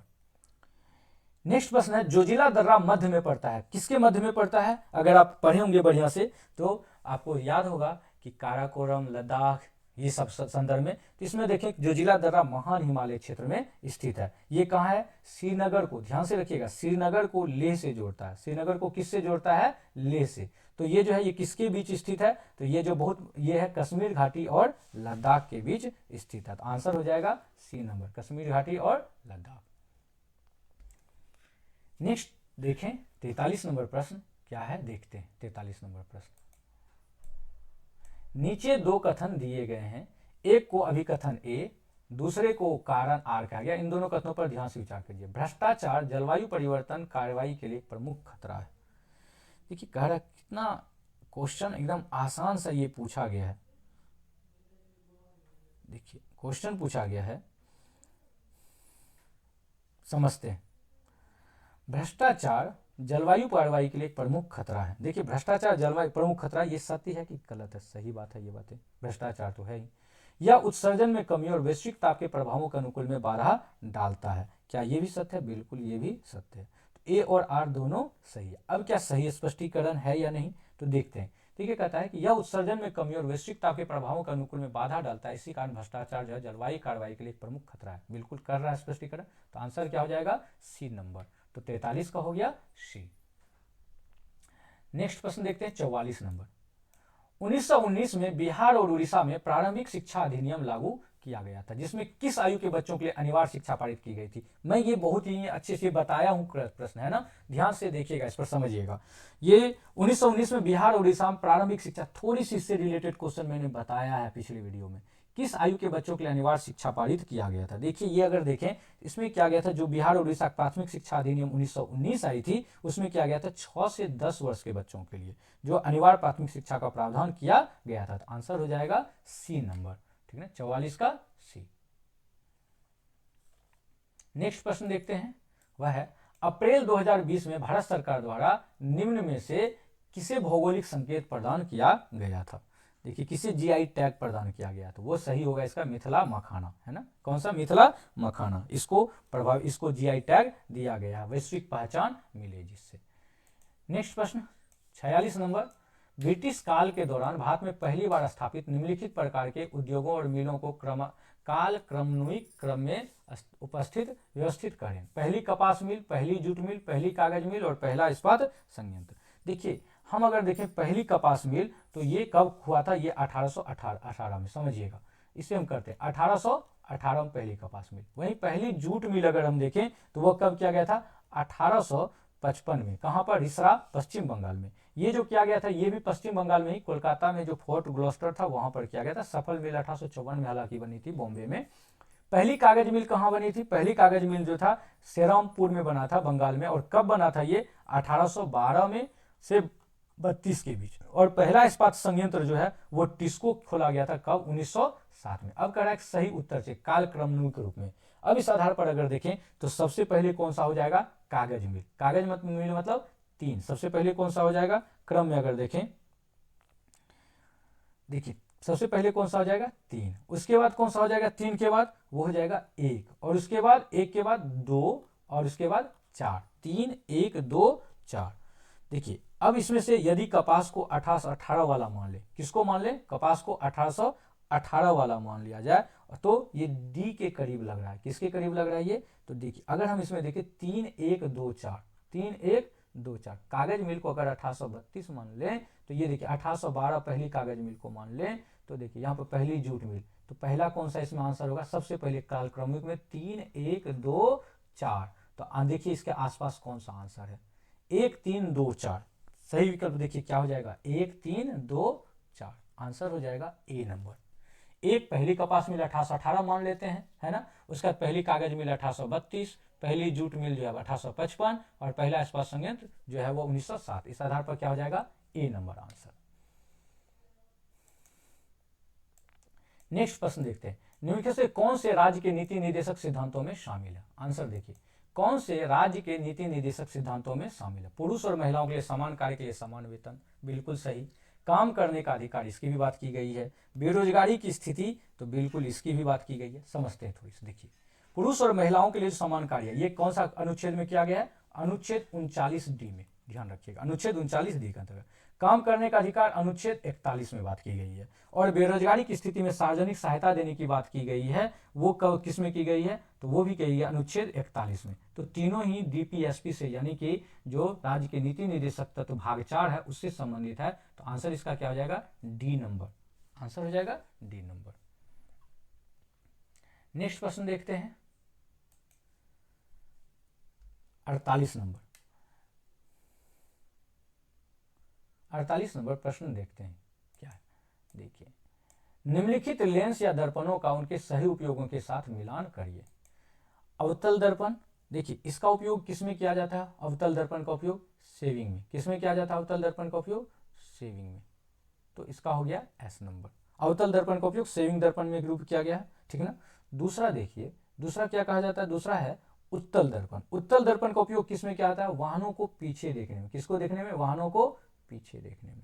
अब देखिए उत्तल लेंस है, सॉरी उत्तल दर्पण, किसका, उत्तल दर्पण का, एक मिनट रुक जाइए, किसका किया गया है, उत्तल दर्पण, समझते हैं। देखिए अगर हम देखें, देखिए अवतल दर्पण का उपयोग सेविंग में किया गया है और उत्तल दर्पण का उपयोग वाहनों में पीछे देखने में। अब देखिए उत्तल लेंस जो है इसका उपयोग कैमरा और प्रोजेक्टर में किया जाता है। उत्तल लेंस का उपयोग किसमें? कैमरा और प्रोजेक्टर में प्रकाश के फोकस करने के लिए किया जाता है। और वहीं अवतल लेंस देखें तो अवतल लेंस का उपयोग मायोपिया जो निकट दृष्टि है उसको सुधारने के लिए किया जाता है। अब इस आधार पर आप आंसर अगर मिलाते हैं तो क्या हो जाएगा? पहला का क्या हो जाएगा? पहला का क्या हो गया यहाँ पर देखिए, पहला का एस यानी कि सी और डी तो खत्म। दूसरा का उत्तल दर्पण का क्या दर है? आर कौन सा है? ठीक है, ये दोनों का। तीसरा क्या कहा जा रहा है? उत्तल लेंस का उपयोग किस में हो रहा है? तो उत्तल लेंस का उपयोग पी में, यानी कि ये पी, यानी कि कौन सा हो जाएगा? ए नंबर। आंसर क्या हो जाएगा? ए नंबर, SRPQ। नेक्स्ट प्रश्न देखते हैं। भारत की प्राचीनतम पर्वतीय रेंज, ये मैंने लास्ट वीडियो में ये बताया है। भारत की प्राचीनतम पर्वतीय रेंज कौन सी है? वो है अरावली। आंसर हो जाएगा ए नंबर। अगला है 10 जनवरी 2025 को भारत देश बना जिसने निम्न पृथ्वी कक्षा उपग्रह डॉकिंग प्रक्रिया सफलतापूर्वक। देखिए 1 साल से बहुत पुराना ये प्रश्न पूछा गया है ना। देखिए ये जो है भारत का जो स्पेस डॉकिंग एक्सपेरिमेंट है, SPADX बोलते हैं। क्या बोलते हैं उसको? SPADEX।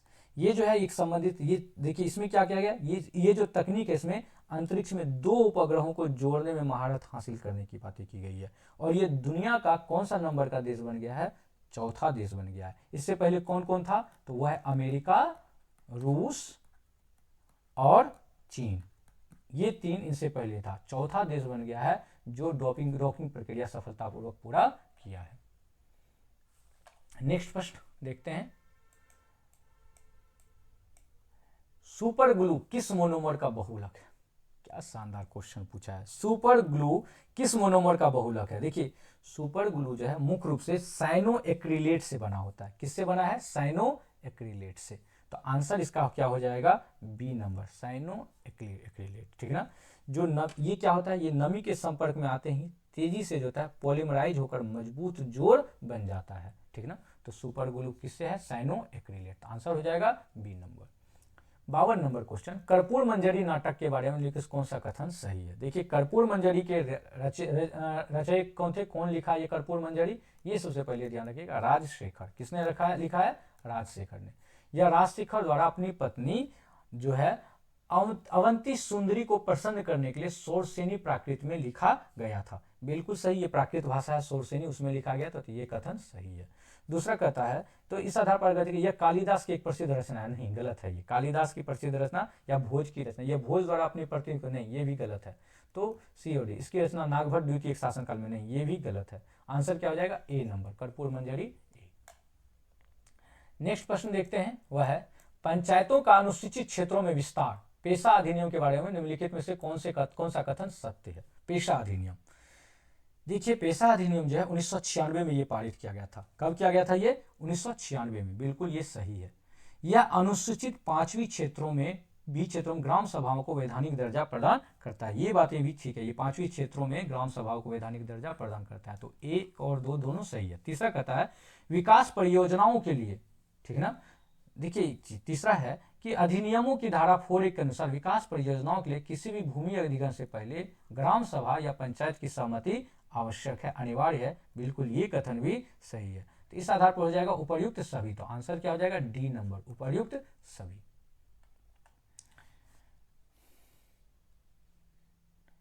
अगर आप हमारे चैनल पर नए हैं तो लाइक और सब्सक्राइब करिए। मैं आपको सभी प्रश्न का, इस प्रश्न को अगर आप अच्छे से एनालिसिस करके जाएंगे एग्जाम में तो बिल्कुल आपको कभी दिक्कत नहीं होगी। आप अच्छे से आप अगले एग्जाम में जो जाएंगे, आप 17 तारीख को एग्जाम है और 20 तारीख को, आप इस प्रश्न को अच्छे से देख लीजिए। थोड़ी सी लंबी वीडियो बनेगी लेकिन आप बने रहिए हमारे साथ। इससे आपको रिपीट होगा क्वेश्चन और बहुत हद तक आपको जो है मदद मिलेगी एग्जाम में। 22 सितंबर 2025 से जीएसटी दरों का सरलीकरण किया गया। सूची 1 की वस्तुओं और सेवाओं का मिलान सूची 2 की दर से करिए।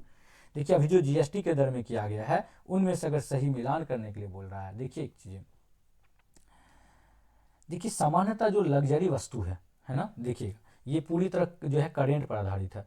इसमें जो है लग्जरी वस्तु जैसे कि जो 1500 सीसी से अधिक का एसयूवी है, गाड़ी है, उस पर उच्च दर यानी कि 28% प्लस शेष की बात की गई है, जितना जो प्रभावी रूप से 40% तक लगता है, और स्वास्थ्य बीमा पर कितना लगता है, तो वो 18% तक।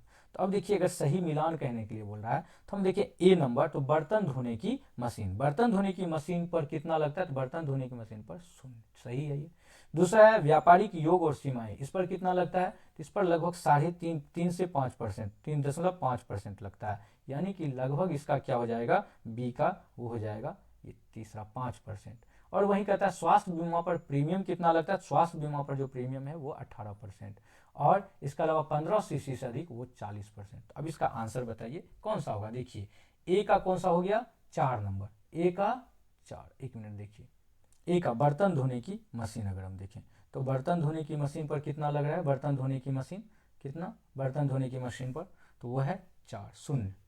ए का 4 देखिए कहाँ है, ए का 4 नहीं मिल रहा है, बिल्कुल इसमें फिर से एक दिक्कत होगी। देखिए 1500 से अधिक पर 40%, डी का देखिए 40%, डी का 1, यानी कि ये दोनों में से कोई एक सबसे पहले, यानी कि ये खत्म और ये खत्म। दूसरा क्या है, स्वास्थ्य बीमा पर प्रीमियम, स्वास्थ्य बीमा पर प्रीमियम अगर सी का देखें 18%, देखते हैं सी का 18, सी का 2 कहाँ पर है, नहीं मिल रहा है, सी का 2 नहीं है। देखिए इस आधार पर ये ऑप्शन बहुत कंफ्यूजिंग हो गया है ना, पूरी तरह से ये कंफ्यूजिंग है, इस पर विचार किया जा सकता है इस क्वेश्चन पर।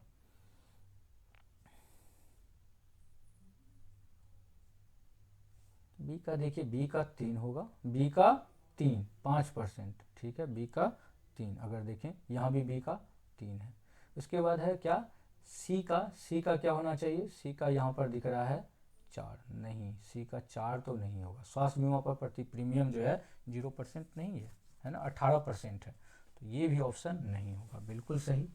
इसमें देखिए सी का 4, ये भी नहीं होगा, सी का 4, सी का 2 दिया है, नहीं दिया, इसका मतलब ये क्वेश्चन काफी कंफ्यूजिंग है। नेक्स्ट क्वेश्चन देखते हैं, सूची 1 को सूची 2 से सुमेलित कीजिए और सूचियों के नीचे दिए गए कोड का उपयोग करके सही उत्तर चुनिए। देखिए काजीरंगा, काजीरंगा कहाँ पर स्थित है, ध्यान से देखिए, ये असम में स्थित है, असम के किस में, गोलाघाट नौगांव में, काजीरंगा क्या हो जाएगा, गोलाघाट नौगांव। ए का 4, ए का 4 देखिए है कहीं, ए का 4 बिल्कुल यहाँ पे पकड़ा गया। दूसरा है, चलिए देख लेते हैं एक और, कुद्रेमुख कहाँ पर दिया है, कुद्रेमुख कहाँ पर है, चिकमंगलुरु में, कहाँ पर है, चिकमंगलुरु, बी का 1 एकदम बिल्कुल सही हो गया। साइलेंट वैली कहाँ है, साइलेंट वैली पालघाट में, बिल्कुल सही। और पेंच घाटी कहाँ पर है, तो नागपुर में। तो हो गया सीधा सा ये आंसर आ गया इसका, तो ये हो जाएगा ए नंबर। नेक्स्ट प्रश्न देखते हैं 56 नंबर, 56 नंबर प्रश्न, निम्नलिखित सूचियों का मिलान करें, सूची 1 और सूची 2। देखिए मिलान करने से काफी सारे प्रश्न आ रहे हैं, सूची 1 और सूची 2 देखते हैं।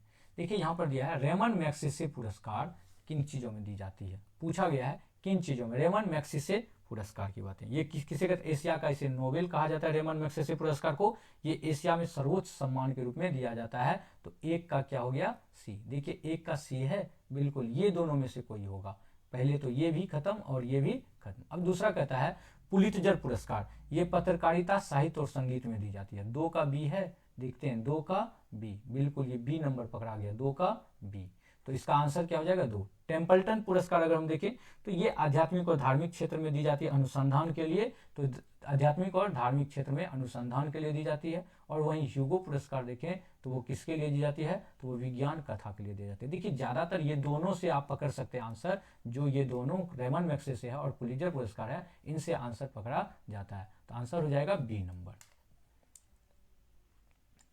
नेक्स्ट प्रश्न देखते हैं, बहुआयामी गरीबी सूचकांक निम्न में से किसमें सम्मिलित किया गया है, बहुआयामी गरीबी सूचकांक किसमें शामिल किया गया। देखिए ये जो है बहुआयामी, ये संयुक्त राष्ट्र विकास कार्यक्रम के द्वारा जारी किया जाता है, इसे प्रति वर्ष जो है ह्यूमन डेवलपमेंट रिपोर्ट के रूप में हिस्सा बनाकर प्रकाशित किया जाता है। देखिए यह केवल, इसमें केवल आय नहीं बल्कि शिक्षा, स्वास्थ्य और जीवन स्तर के अभावों को भी मापा जाता है। तो बहु किसमें सम्मिलित किया जाता है, तो वो मानव विकास प्रतिवेदन में, आंसर हो जाएगा ए नंबर। नेक्स्ट प्रश्न देखते हैं 58 नंबर, निम्नलिखित संस्थानों का उनके स्थापना के अनुसार मिलान करें। देखिए अब ये काफी एकदम क्वेश्चन बहुत ट्रिकी है, ये देखिएगा, पटना कॉलेज, आसान क्वेश्चन है लेकिन थोड़ा सा इसमें ट्रिकी बना दिया गया है, देखते हैं इसको।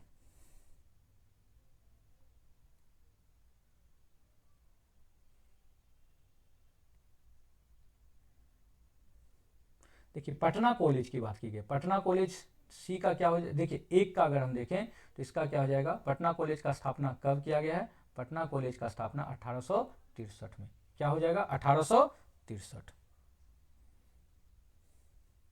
देखते हैं समझते हैं थोड़ी सी। Prince of Wales medicals, Prince of Wales medical का कब किया गया है, देखिए प्रिंस ऑफ वेल्ड मेडिकल जो है इसका स्थापना कब किया गया है, दो का ये देखें 1925 में। बिहार विद्यापीठ का कब किया गया, बिहार विद्यापीठ का 1921 में। बिहार स्कूल ऑफ इंजीनियरिंग का कब किया गया, 1900 ईस्वी में। और पटना महिला कॉलेज की स्थापना कब की गई है, तो पटना महिला कॉलेज की स्थापना की गई है 1940 में। इस आधार पर आंसर अगर मिलाए तो वो कौन सा हो जाएगा, सी नंबर। कौन सा हो गया, सी नंबर। नेक्स्ट प्रश्न देखते हैं। नीचे दो कथन दिए गए, एक को अभिकथन ए और दूसरे को कारण आर कहा गया है, ठीक ना, ए और आर से संबंधित है। देखिए क्वेश्चन क्या है, सरल आवर्त गति में कण की स्थिति ऊर्जा, सरल आवर्त गति में कण की स्थिति ऊर्जा चरम स्थितियों पर अधिकतम होती है, ठीक ना, तो ए ये तो गलत हो गया, चरम स्थितियों पर कण का वेग अधिकतम होता है, ये बातें सही है, तो ठीक ना, तो आंसर क्या हो जाएगा, ए गलत है और आर सत्य है, तो आंसर हो जाएगा डी नंबर। नेक्स्ट प्रश्न देखते हैं। नेक्स्ट प्रश्न देखिए कौन सा है, वह है सूची 1 और सूची 2 का सुमेल करिए। देखिए आंसर क्वेश्चन, सूची 1 और सूची 2 के सुमेल करने की बातें करता है। उद्योग, चीनी उद्योग कहां पर है, मुख्यतः देखिए अगर हम देखें ए नंबर, देखिए ए का क्या होगा, चीनी उद्योग कहां पर है, तो सवाई माधोपुर, समझते हैं, देखिए सवाई माधोपुर, चीनी उद्योग कहां पर हो गया,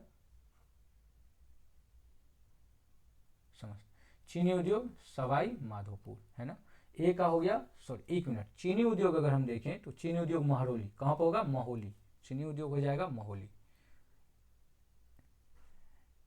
चीनी उद्योग के बारे में अगर देखें तो यहां पर क्या हो गया, इसका महोली। दूसरा देखें अगर हम तो वो कौन सा है, कागज उद्योग, कागज उद्योग कहां पर स्थित है, तो कागज उद्योग राउरकेला है ना, सॉरी लोहा इस्पात उद्योग राउरकेला, देखिए लोहा इस्पात उद्योग राउरकेला, डी का 4 दिया है, देखते हैं ऑप्शन डी का 4, देखते हैं डी का 4 दिया है सी नंबर में, आंसर क्या हो जाएगा इसका, सी, आंसर हो जाएगा इसका सी। नेक्स्ट क्वेश्चन देखते हैं।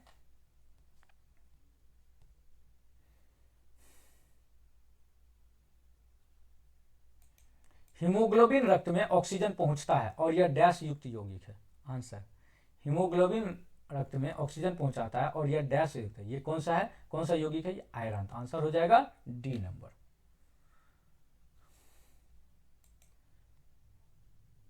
नेक्स्ट क्वेश्चन देखते हैं। भारत में फ्रांसीसी ईस्ट इंडिया कंपनी के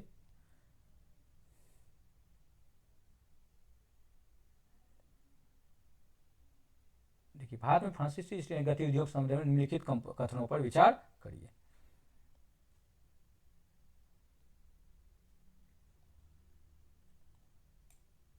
समझते हैं क्वेश्चन को। कंपनी देश इंडेक्स ओरिएंटल्स की स्थापना लुई 14 ने 1664 ईस्वी में की थी और उसने भारतीय और प्रशांत महासागरों में फ्रांसीसी व्यापार 50 साल का एकाधिकार दिया गया था।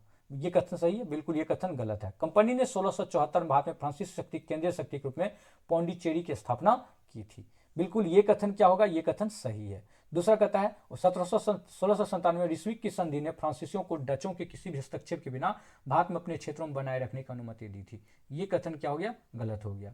फ्रांसीसी ईस्ट इंडिया ने अपने शुरुआती वर्षों के दौरान मेडागास्कर में सफलतापूर्वक स्थायी उपनिवेश स्थापित किया था, ये भी गलत है। आंसर कौन सा हो जाएगा इसका, ए नंबर, केवल 2, केवल क्या हो जाएगा 2। नेक्स्ट क्वेश्चन देखते हैं 63 नंबर। निम्नलिखित कथनों से कौन सा कथन सही है, जब तापमान बढ़ता है, जब तापमान बढ़ता है तो अर्धचालक का रोधक तत्व क्या हो जाएगा, घट जाता है, बिल्कुल, जबकि चालक का रोधक तत्व बढ़ता है, तो इसका आंसर ए नंबर हो जाएगा, है ना, सीधा ये क्वेश्चन है, सिंपल सा। नेक्स्ट क्वेश्चन देखते हैं, वह है 64 नंबर। नीचे दो कथन दिए गए, एक को अभिकथन और दूसरे को कारण आर कहा गया, इन दोनों कथनों पर ध्यान से विचार करके दिए गए विकल्पों से सही का उत्तर का चयन करिए। देखिए कहा है वाष्पोत्सर्जन रस से ऊपर उठने में सहायक होता है, बिल्कुल वाष्प रस के ऊपर उठने में सहायक होता है, तो ये सही है कथन। वाष्पोत्सर्जन जड़ों में परासरणीय दाब बढ़ाता है, क्या ये कथन सही है, ये भी सही है। तो इसके कारण ही रस के ऊपर उठने में सहायक होता है, तो इस आधार पर आंसर क्या हो जाएगा, सी नंबर। ए और आर दोनों सत्य है और आर ए का सही क्या करता है, व्याख्या करता है। नेक्स्ट है 2010 में वंशधारा जल विवाद न्यायाधिकरण की स्थापना निम्नलिखित किन राज्यों के बीच, है ना, किन राज्यों के बीच जल विवाद को सुलझाने के लिए किया गया था। देखिए वंशधारा जल विवाद जो है वो 3 राज्य हैं, एक है कर्नाटक, दूसरा महाराष्ट्र और तीसरा गोवा। तो कौन सा आंसर हो जाएगा, बी नंबर इसका आंसर। नेक्स्ट है आर्थिक विकास के संबंधित जनांकीय संक्रमण की निम्न अवस्थाओं पर विचार करिए। देखिए ये बहुत अच्छा है, ये 12वीं के ज्योग्राफी से पूछ लिया गया क्वेश्चन, है ना, समझते हैं इसको। देखिए ये है उच्च जन्म दर के साथ निम्न मृत्यु दर, निम्न जन्म दर के साथ निम्न मृत्यु दर, उच्च जन्म दर के साथ उच्च मृत्यु दर, इनमें से कौन सा कथन सही होगा। आर्थिक विकास से संबंधित जनांकीय संक्रमण की उच्च जन्म दर के साथ निम्न दर, है ना, क्वेश्चन क्या करा, उच्च जन्म दर के साथ निम्न मृत्यु दर, निम्न, देखिए जैसे उच्च जन्म दर के साथ उक्त सही कालानुक्रम में दिए गए कोड पर व्याख्या कीजिए। सबसे पहले क्या हो रहा था, उच्च जन्म दर थी, उच्च जन्म दर के साथ उच्च मृत्यु दर, सबसे पहले क्या हो जाएगा, तीसरा। दूसरा कह रहा है कि उच्च जन्म दर के साथ निम्न मृत्यु दर, उच्च जन्म दर फिर कौन सा हो जाएगा, 1 नंबर, तीसरा के बाद 1। और तीसरा कहता है निम्न जन्म दर के साथ निम्न मृत्यु दर, उसके बाद हो जाएगा 2, 3, 1, 2। आंसर क्या हो जाएगा, बी नंबर, आंसर हो गया इसका बी। बहुत ही कॉन्सेप्चुअल क्वेश्चन पूछा गया है, काफी हार्ड क्वेश्चन भी है और कॉन्सेप्चुअल भी है ना। तो आपका अगर कॉन्सेप्ट क्लियर नहीं है तो फिर मुश्किल है। नेक्स्ट क्वेश्चन देखते हैं, 2 अंतरिक्ष यात्री चंद्रमा पर 10 मीटर की दूरी पर खड़े हैं। अंतरिक्ष यात्री ए अंतरिक्ष यात्री बी की ओर चिल्लाता है और साथ ही एक प्रकाश संकेत लाइट सिग्नल भी भेजता है। निम्नलिखित में से कौन सा कथन सही है। देखिए क्वेश्चन की स्थिति क्या है, 2 अंतरिक्ष यात्री चंद्रमा पर 10 मीटर की दूरी पर, यात्री ए चिल्लाता है और प्रकाश संकेत भेजता है। तो ध्यान से सुनिएगा। देखिए क्या होगा, ध्वनि को यात्रा करने के लिए किसकी जरूरत होती है, एक माध्यम की जरूरत होती है, और माध्यम क्या होनी चाहिए, हवा होनी चाहिए। देखिए चंद्रमा पर वायुमंडल नहीं है, निर्वात है, इसलिए ध्वनि तरंग यात्री बी तक नहीं पहुंच पाएगा, है ना। अब समझते हैं, अंतरिक्ष यात्री ए से निकलने वाली ध्वनि और प्रकाश दोनों समान वेग से अंतरिक्ष यात्री बी तक पहुंचेंगे। ये क्या हो जाएगा, दोनों समान वेग से, ध्वनि तो जा ही नहीं पाएगा, तो ये ऑप्शन गलत है। दूसरा, अंतरिक्ष यात्री ए से भेजा गया प्रकाश संकेत अंतरिक्ष यात्री बी तक पहुंचेगा, परंतु ध्वनि नहीं पहुंचेगी। हाँ बिल्कुल, ध्वनि नहीं पहुंचेगा लेकिन प्रकाश संकेत तो पहुंचेगा, क्योंकि प्रकाश जो है विद्युत चुंबकीय तरंग है, इसे माध्यम की जरूरत नहीं होती है। इसी कारण तो सूर्य आ जाता है, सूर्य की रोशनी हमारी तक पहुंच जाती है। तो आंसर इसका क्या हो जाएगा, बी नंबर। अंतरिक्ष यात्री से निकलने ध्वनि और प्रकाश दोनों अंतरिक्ष यात्री बी तक पहुंचेंगे, परंतु प्रकाश थोड़ा पहले पहुंचेगा। ये गलत हो गया, ध्वनि तो पहुंच ही नहीं सकता। ए से न तो ध्वनि नहीं प्रकाश, ये भी गलत हो गया। तो आंसर इसका क्या हो जाएगा, बी नंबर, 67 का बी नंबर। नेक्स्ट क्वेश्चन देखते हैं 68 नंबर। भारत की निम्नलिखित झीलों में से कौन असम में स्थित है। भारत के निम्नलिखित झीलों में से कौन असम में स्थित है। देखिए ये भाई साहब ने गलती कर दिया है। देखिए भारत की निम्नलिखित झील में से, यहां पर समझते हैं हमीरसर झील, ये कहां पर स्थित है। हमीरसर झील जो है ये स्थित है गुजरात में। कहां पर स्थित है, ये गुजरात के कच्छ में, है ना। दूसरा है कोलेरू झील, ये कहां पर स्थित है, ये आंध्र प्रदेश में स्थित है ना। ये भारत की सबसे बड़ी ताजे पानी की झीलों में से एक है। दूसरा है चपनाला झील, ये क्या है, ये है असम के नवगांव में। कहां पर स्थित है, ये असम के नवगांव जिला में, ठीक ना, प्राकृतिक है। तो इसका आंसर क्या हो जाएगा, सी नंबर। सला झील कहां है, तो ये अरुणाचल प्रदेश में है, ध्यान रखिएगा, अरुणाचल प्रदेश में। झील से पूछा जा रहा है क्वेश्चन, तैयार करके जाइएगा। अगला है, किस भारतीय ओपनर को बीसीसीआई पुरस्कार 2025 में सर्वश्रेष्ठ अंतर्राष्ट्रीय महिला कप क्रिकेटर चुना गया। ये एकदम बिल्कुल करेंट से रिलेटेड है। इसका आंसर क्या हो जाएगा, स्मृति मंधाना, सी नंबर, स्मृति मंधाना। नेक्स्ट देखते हैं, भारत के पंचायतों के बारे में निम्नलिखित कथनों पर विचार करिए। देखिए वीडियो थोड़ी लंबी हो रही है लेकिन मैं पूरा आपको डिटेल के साथ बता रहा हूं। भारत में पंचायतों के बारे में निम्नलिखित कथनों पर विचार करिए। 20 लाख से कम जनसंख्या वाले राज्यों को 20 लाख से कम जनसंख्या वाले राज्यों को मध्यवर्ती स्तर पर पंचायतों का गठन न करने का विकल्प दिया गया है। बिल्कुल ये सही है कि ब्लॉक स्तर पर पंचायत गठन करने का विकल्प नहीं दिया गया। ये 73वां संविधान संशोधन के अनुसार ये सही है ना। दूसरा कहता है कोई भी व्यक्ति जो 21 वर्ष की आयु प्राप्त कर चुका है पंचायत सदस्य के रूप में चुने जाने के लिए पात्र है। बिल्कुल ये भी चुने जाने के लिए, मतदान के लिए 18 और चुनाव लड़ने के लिए 21 वर्ष। पंचायतों से संबंधित प्रावधान केंद्र शासित प्रदेशों में लागू नहीं होता है। देखिए पंचायत से संबंधित प्रावधान जो है ये केंद्र शासित प्रदेश जैसे कि जम्मू कश्मीर वगैरह में लागू हो सकता है। देखिए राष्ट्रपति के निर्देश के अनुसार ये केंद्र शासित प्रदेश में लागू होता है। इस आधार पर देखें तो ये कह रहा है कि नहीं, तो ये कथन गलत हो गया, यानी 1 और 2 दोनों सही है, तो आंसर हो जाएगा ए नंबर। कौन सा हो जाएगा? 1 और 2। नेक्स्ट प्रश्न देखते हैं। निम्नलिखित कथनों पर विचार करें, निम्नलिखितों का मिलान करें। देखिए क्या मिलान है। म्योको उत्सव, देखिए म्योको उत्सव, म्योको उत्सव कहां पर हुआ था? ये अरुणाचल प्रदेश में। म्योको उत्सव कहां पे मनाया जाता है? अरुणाचल प्रदेश में। ये आपातानी जनजाति के द्वारा, कौन सी जनजाति? ध्यान रखिएगा, आपातानी जनजाति के द्वारा, है ना, मनाया जाता है। दूसरा है चपचारकूट, ये मिजोरम राज्य में। चपचारकूट कहां पर है? वो मिजोरम राज्य में होता है। ये सबसे महत्वपूर्ण इसका वसंत उत्सव है। कौन सा उत्सव है? जैसे सरस्वती पूजा हम लोगों को होता है, उसी तरह वहां पर वसंत महीने में मनाया जाता है वसंत उत्सव। सक्रेनी जो है, ये सक्रेनी कहां पर? नागालैंड में। सक्रेनी जो है ये नागालैंड के अंगामी जनजाति के द्वारा मनाया जाता है। किसके, कौन से जनजाति के द्वारा? अंगामी जनजाति के द्वारा। और तीसरा है संगाई। संगाई जो है ये कहाँ का है? संगाई है मणिपुर का। कहाँ का? ये मणिपुर का राजकीय सांस्कृतिक उत्सव है।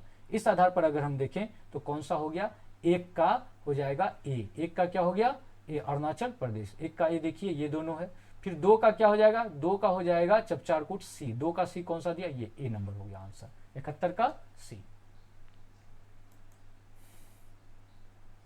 नेक्स्ट देखते हैं।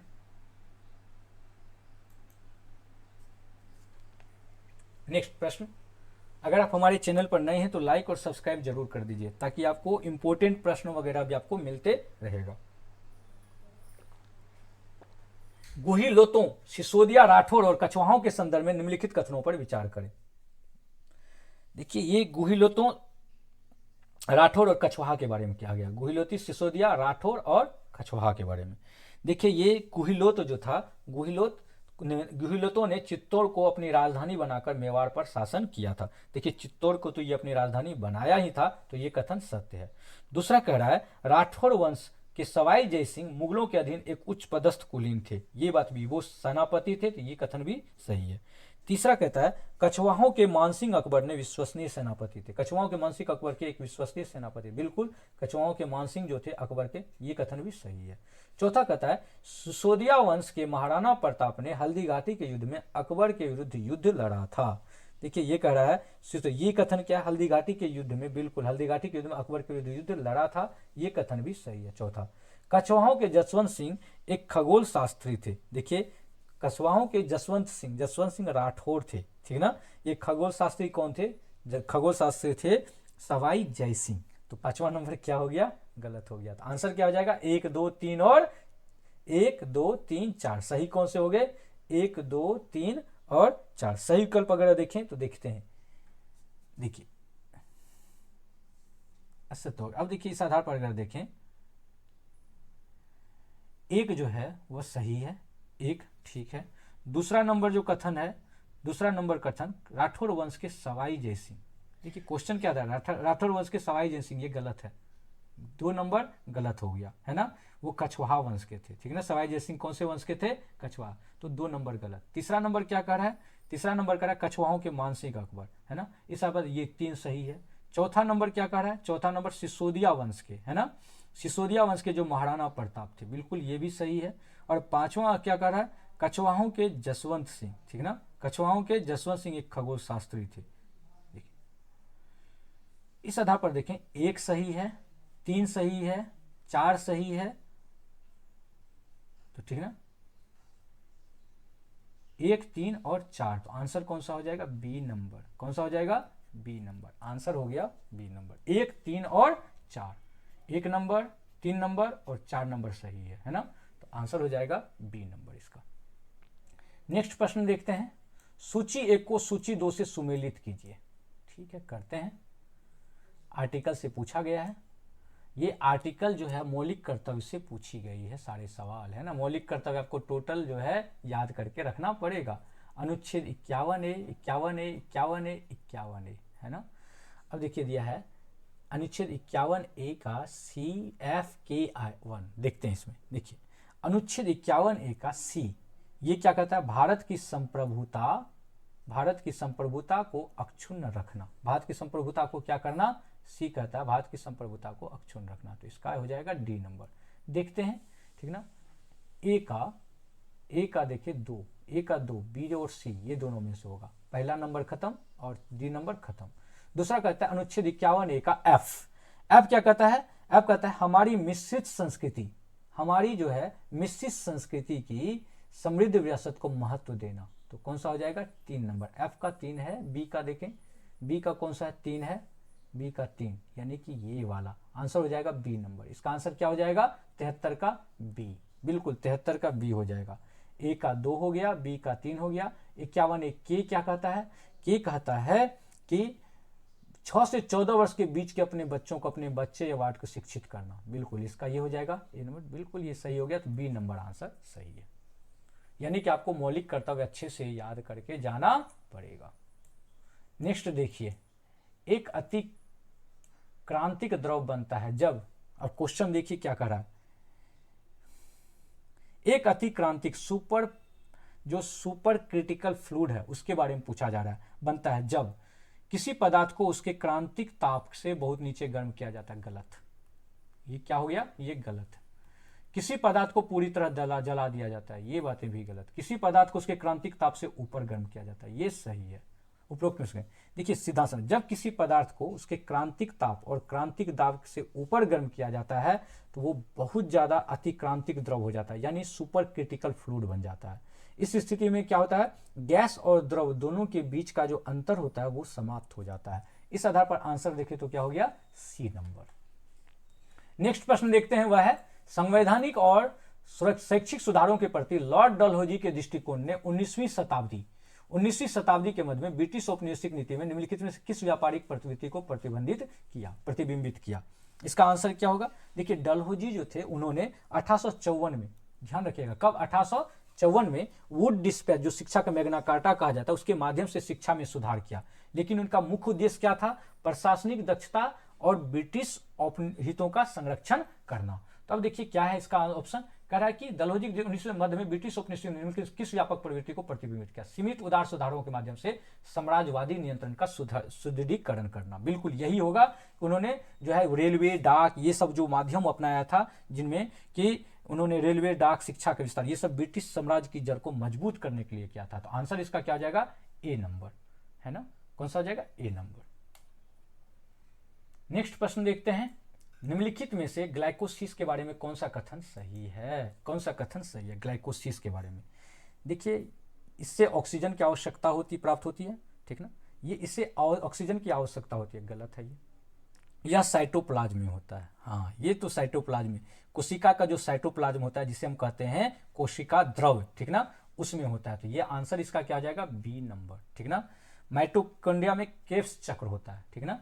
तो ये ध्यान रखिए, ये सीधे कार्बन डाइऑक्साइड उत्पन्न करता है? नहीं, ये सीधे कार्बन डाइऑक्साइड उत्पन्न नहीं करता। आंसर इसका हो जाएगा बी नंबर, 76 का बी। नेक्स्ट देखते हैं, काली क्रांति, नीली क्रांति, सफेद क्रांति, हरित क्रांति। देखिए इसमें से ब्लैक रिवॉल्यूशन किससे संबंधित है? ब्लैक रिवॉल्यूशन है पेट्रोलियम से। ग्रीन रिवॉल्यूशन किससे संबंधित है? नीली क्रांति, सॉरी ब्लू रिवॉल्यूशन वो है मछली से। तब देखते हैं, ए का 3 ये दोनों में दिया हुआ है, यानी बी खत्म और डी खत्म। उसके बाद यह नीली क्रांति किससे? मछली से। देखते हैं बी का 4 कहां पे दिया है? बी का 4 दिया हुआ है सी में। तो आंसर क्या हो जाएगा? C number. और इसके अलावा सफेद क्रांति किससे संबंधित है? व्हाइट रिवॉल्यूशन दूध से। और हरित क्रांति खाद्य फसल से, ठीक है। बहुत आसान क्वेश्चन था ये। अगला देखते हैं, निम्नलिखित में कौन से भारतीय अमेरिकी ट्रंप 2.0 कैबिनेट का हिस्सा? अरे वाह क्या बात है, करेंट से पूछ लिया।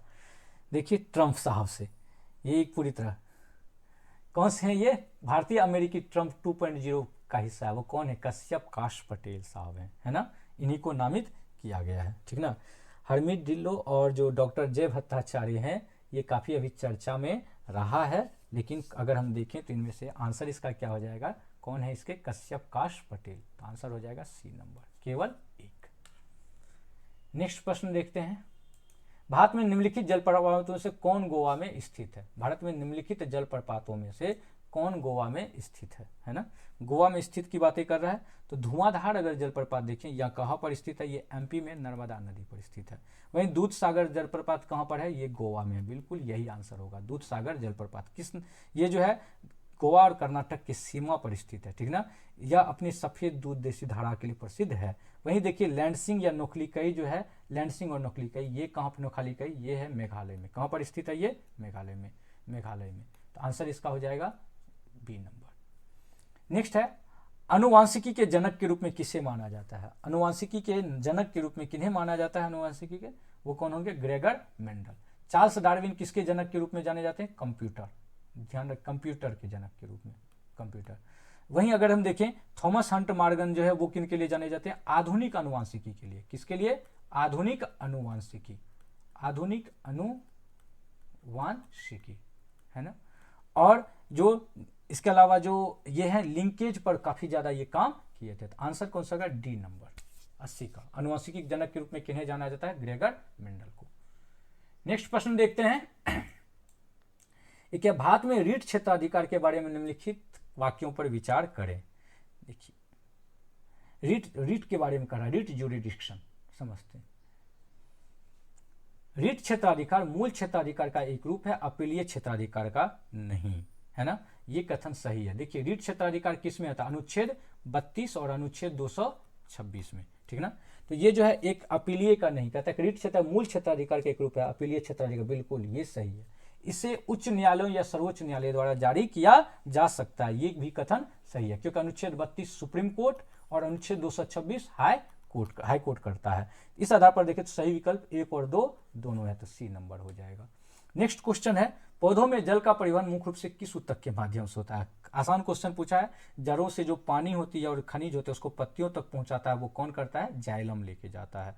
फ्लोएम अगर हम देखें, वहीं अगर हम देखें कैम्बियम, तो ये मोटाई बढ़ाने के लिए करता है। जो पेड़ की जो मोटाई होती है, पेड़ की मोटाई बढ़ाने के लिए किया जाता है। किसके लिए? पेड़ के मोटाई बढ़ाने के लिए। वहीं फ्लोएम के बारे में देखें तो ये पत्तियों द्वारा जो बनाए गए भोजन होते हैं, ये पत्ती जो भोजन बनाता है उसको पौधे के अन्य भागों में पहुंचाता है। तो इस आधार पर अगर इसका आंसर देखें तो कौन सा हो जाएगा? ए नंबर, जाइलम। नेक्स्ट क्वेश्चन देखते हैं 83 number. British east India company जो शुरू में एक व्यापारिक संस्था थी ने धीरे धीरे विभिन्न तरीकों से भारतीय क्षेत्रों पर अपना नियंत्रण स्थापित कर लिया। यह नीति लॉर्ड डलहौजी द्वारा लागू की गई, जिससे भारतीय शासकों में व्यापक आक्रोश फैल गया। तो हड़प नीति ब्रिटिश क्षेत्रों का विस्तार करने के लिए लागू की गई थी। इसने अंग्रेजों को, है ना, इसने अंग्रेजों को बिना किसी प्रत्यक्ष पुरुष अधिकारी वाले राज्यों को अपने में मिलाने की अनुमति दी। कथन ए सही है? बिल्कुल कथन ए सही है ना। कथन ए भी सही है और कथन बी भी, आर भी सही है, दोनों सही है। कथन ए भी सही, कथन क्या व्याख्या करता है? बिल्कुल ये व्याख्या भी करता है। तो आंसर क्या हो जाएगा? सी नंबर, 83 का सी। अगला प्रश्न देखते हैं 84 नंबर।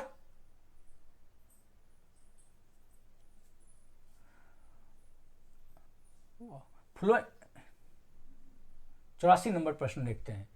फ्लोएम परिवहन में दाब परिवहन परिकल्पना को निम्नलिखित में कौन सा सबसे अच्छा समझता है? देखिए फ्लोएम परिवहन को देखिए मुंच द्वारा प्रस्तावित ये परिकल्पना है। किनके द्वारा ये है?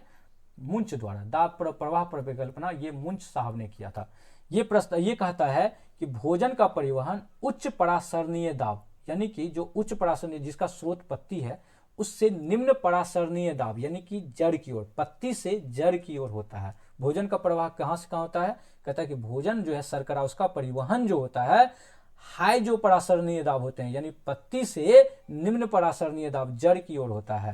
तो अब इस आधार पर देखें तो स्रोत और सिंक के बीच परासरणीय दाब में अंतर है। तो आंसर क्या हो जाएगा? ए नंबर, स्रोत और सिंक के बीच परासरणीय। नेक्स्ट प्रश्न देखते हैं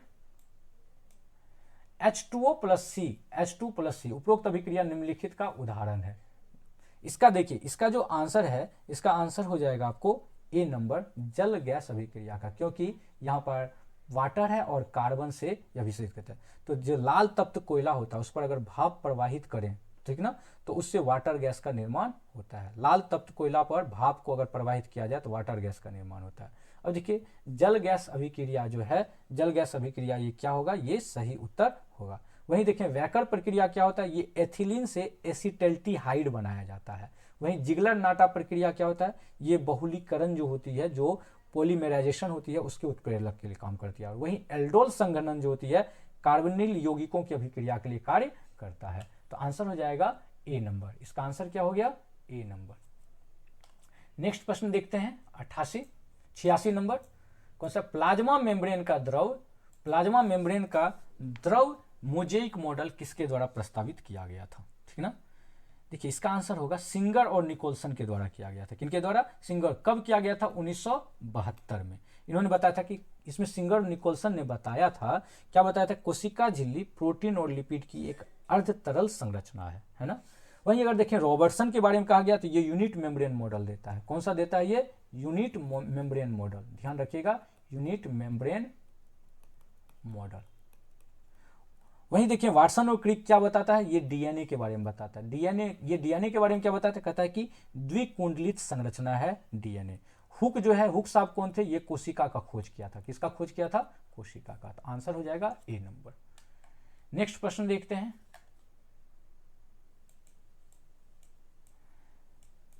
सतासी नंबर। देखिए निम्नलिखित कथनों पर विचार कीजिए। मेंडल को अनुवांशिकी का जनक कहा जाता है। सही है गलत है? बिल्कुल सही है ये कथन। मेंडल को अनुवांशिकी का जनक कहा जाता है। दूसरा कहता है law of segregation. Law of segregation कहता है प्रत्येक गैमीट एक लक्ष्य के लिए 2 एलील प्राप्त करता है ना। देखिए ये जो कहता है कि युग्मक निर्माण के दौरान जो होता है एलील अलग हो जाता है। लॉ ऑफ एग्रीशन कहता है कि जब युग्मक बनता है तो उस समय में एलील अलग हो जाता है और प्रत्येक युग्मक को केवल एक एलील प्राप्त होता है। तो यहाँ कथन में कितना लिखा हुआ है? कथन में लिखा हुआ है 2 एलील का, तो यहाँ पर 1 होना चाहिए। तो इस आधार पर ये क्या हो जाएगा? गलत हो गया। तीसरा कहता है मोनोहाइब्रिड क्रॉस यानी एक संकरित संकरण में F2 फेनोटाइपिक अनुपात 3:1 होता है। ये अभी हमने पहला क्वेश्चन जो देखा था वहीं पर दिया हुआ है ना, 3:1। ये भी कथन सही है। और चौथा है लॉ ऑफ इंडिपेंडेंट असॉर्टमेंट का नियम केवल विभिन्न गुणसूत्रों पर उपस्थित लक्षणों के लिए कार्य करता है। ये कथन भी क्या है? सत्य है। इस आधार पर अगर देखिए कौन कौन से कथन सत्य हैं, तो 1 नंबर कथन सत्य है, दूसरा गलत है, तीसरा नंबर कथन सत्य है और 4 नंबर। तो 1, 3 और 4। तो आंसर कौन सा हो जाएगा? B number. नेक्स्ट प्रश्न देखते हैं। नीचे 2 कथन दिए गए, एक को अभिकथन ए और दूसरे को कारण आर कहा गया है। बिहार देश का एक पिछड़ा राज्य है और दूसरा क्या दिया गया है? यहाँ के विकास स्तर में क्षेत्रीय असमानताओं में चिन्हित होती है। देखिए बिहार जो है ये बिल्कुल सही है कि प्रति व्यक्ति आय और औद्योगिक विकास के मानकों पर जो बिहार एक पिछड़ा राज्य, सही है। यहाँ के विकास के स्तर में अगर देखें क्षेत्रीय असमानताओं में चिन्हित होती है, ये भी क्या है? सही है ना, ये भी बातें सही है। और देखिए दक्षिण, क्योंकि उत्तर बिहार और दक्षिण बिहार दोनों के क्षेत्रीय असमानता काफी ज्यादा है, तो नीचे दिए गए कुछ ए और आर दोनों सही है और आर ए की सही व्याख्या करता है। तो आंसर क्या हो जाएगा? C number. एक मिनट देखिए आर या के विकास स्तर में क्षेत्रीय असमानताओं से चिन्हित होता है, लेकिन ये कथन जो है ये करता नहीं है व्याख्या। तो इस आधार पर कौन सा हो जाएगा? C number. नेक्स्ट प्रश्न देखते हैं दोस्तों। अगला प्रश्न है केंद्रीय गृह मंत्री श्री अमित शाह ने जोधपुर में 11 फुट ऊंची प्रतिमा का अनावरण किस महान व्यक्तित्व के स्मृति में किया? बहुत ज्यादा ये काफी चर्चित प्रश्न था। सरदार वल्लभ भाई पटेल। कौन सा हो जाएगा? सरदार वल्लभ भाई पटेल। ये सितंबर 2020 में, देखिए नहीं देख लीजिए इसका क्वेश्चन समझिए फिर से। देखिए क्वेश्चन ये मैं भी मिस कर रहा था। केंद्रीय 11 फुट ऊंची प्रतिमा का नाम किस महान व्यक्ति के? जोधपुर में। कहाँ की बात कर रहा है ये? जोधपुर में। यहाँ मैंने क्वेश्चन पे ध्यान नहीं दिया, यही गलती हम लोगों से होती है। देखिए सितंबर 2022 में क्या हुआ था? अमित शाह जोधपुर में जो है मारवाड़ के एक रक्षक थे जिनका नाम था वीर दुर्गादास राठौर, ठीक ना। हालांकि वीर दुर्गादास राठौर उसके प्रतिमा का अनावरण किया था। और मारवाड़ के इतिहास में पन्नाधाय का जो बलिदान है वो बहुत महत्वपूर्ण है, तो ये पन्नाधाय के रूप में भी जाने जाते, तो पन्नाधाय होगा, ठीक ना। इनकी प्रतिमा का अनावरण राजस्थान में किया था अमित शाह ने। नेक्स्ट प्रश्न देखते हैं। किसी भी राजनीतिक दल को भारत में, नेक्स्ट प्रश्न देखिए, किसी भी राजनीतिक दल को 90 नंबर का प्रश्न देखते हैं। किसी भी राजनीतिक दल को भारत में राष्ट्रीय दल के रूप में मान्यता प्राप्त करने का अधिकार, मान्यता पाने की कौन से शर्तें वैध है? अब देखते हैं इस पर। देखिए शर्त 1 कहता है, शर्त 1 क्या कहता है कि पार्टी को लोकसभा या राज्य विधानसभा, पार्टी को लोकसभा या राज्य विधानसभा, पार्टी को लोकसभा या राज्य विधानसभा चुनावों में 4 या अधिक राज्यों में कम से कम 6% वोट मिले हों और एक से अधिक राज्यों में लोकसभा में कम से कम 4 सीटें हासिल हो। ये बातें तो सही है। दूसरा कहता है पार्टी ने कम से कम 3 राज्यों में लोकसभा की कुल सीटों का 2% जीता हो। ये भी कथन क्या है, शर्त जरूरी है। तीसरा कहता है शर्त पिछले लोकसभा में चुनाव पार्टी ने किसी राज्य का आवंटित प्रत्येक 25 सीटों से कम 1 सीट जीती हो। ये भी बात, ये कथन क्या है, ये गलत है। और चौथा कहता है पार्टी को 4 या अधिक राज्यों में राज्य स्तरीय दल के रूप में मान्यता प्राप्त होती, ये सही है। तो उपयोग करके इससे कहता है कि भारत में राष्ट्रीय दल के रूप में मान्यता। इस आधार पर देखें तो 1, 2 और 4, तो आंसर कौन सा हो जाएगा, बी नंबर। आंसर हो गया बी नंबर। नेक्स्ट प्रश्न है अस्थायी परजीवी है। अस्थायी परजीवी है, क्या होगा? अस्थायी परजीवी कहते किसे? देखिए कहते ऐसे जीव जो अपने पोषण के लिए केवल थोड़े समय के लिए होस्ट के संपर्क में आ जाता है और बाकी समय वो स्वतंत्र रहता है। इस आधार पर देखें तो मच्छर, जूं, खटमल जो केवल भोजन के लिए समय पर आता है, ये सब जो होता है केवल भोजन के समय ही शरीर पर आता है। तो इस आधार पर अगर देखें तो स्वतंत्र रूप से रहता है और लेकिन अवसर आने पर परजीवी बन जाता है। तो आंसर कौन सा हो जाएगा, बी नंबर। नेक्स्ट प्रश्न देखते हैं।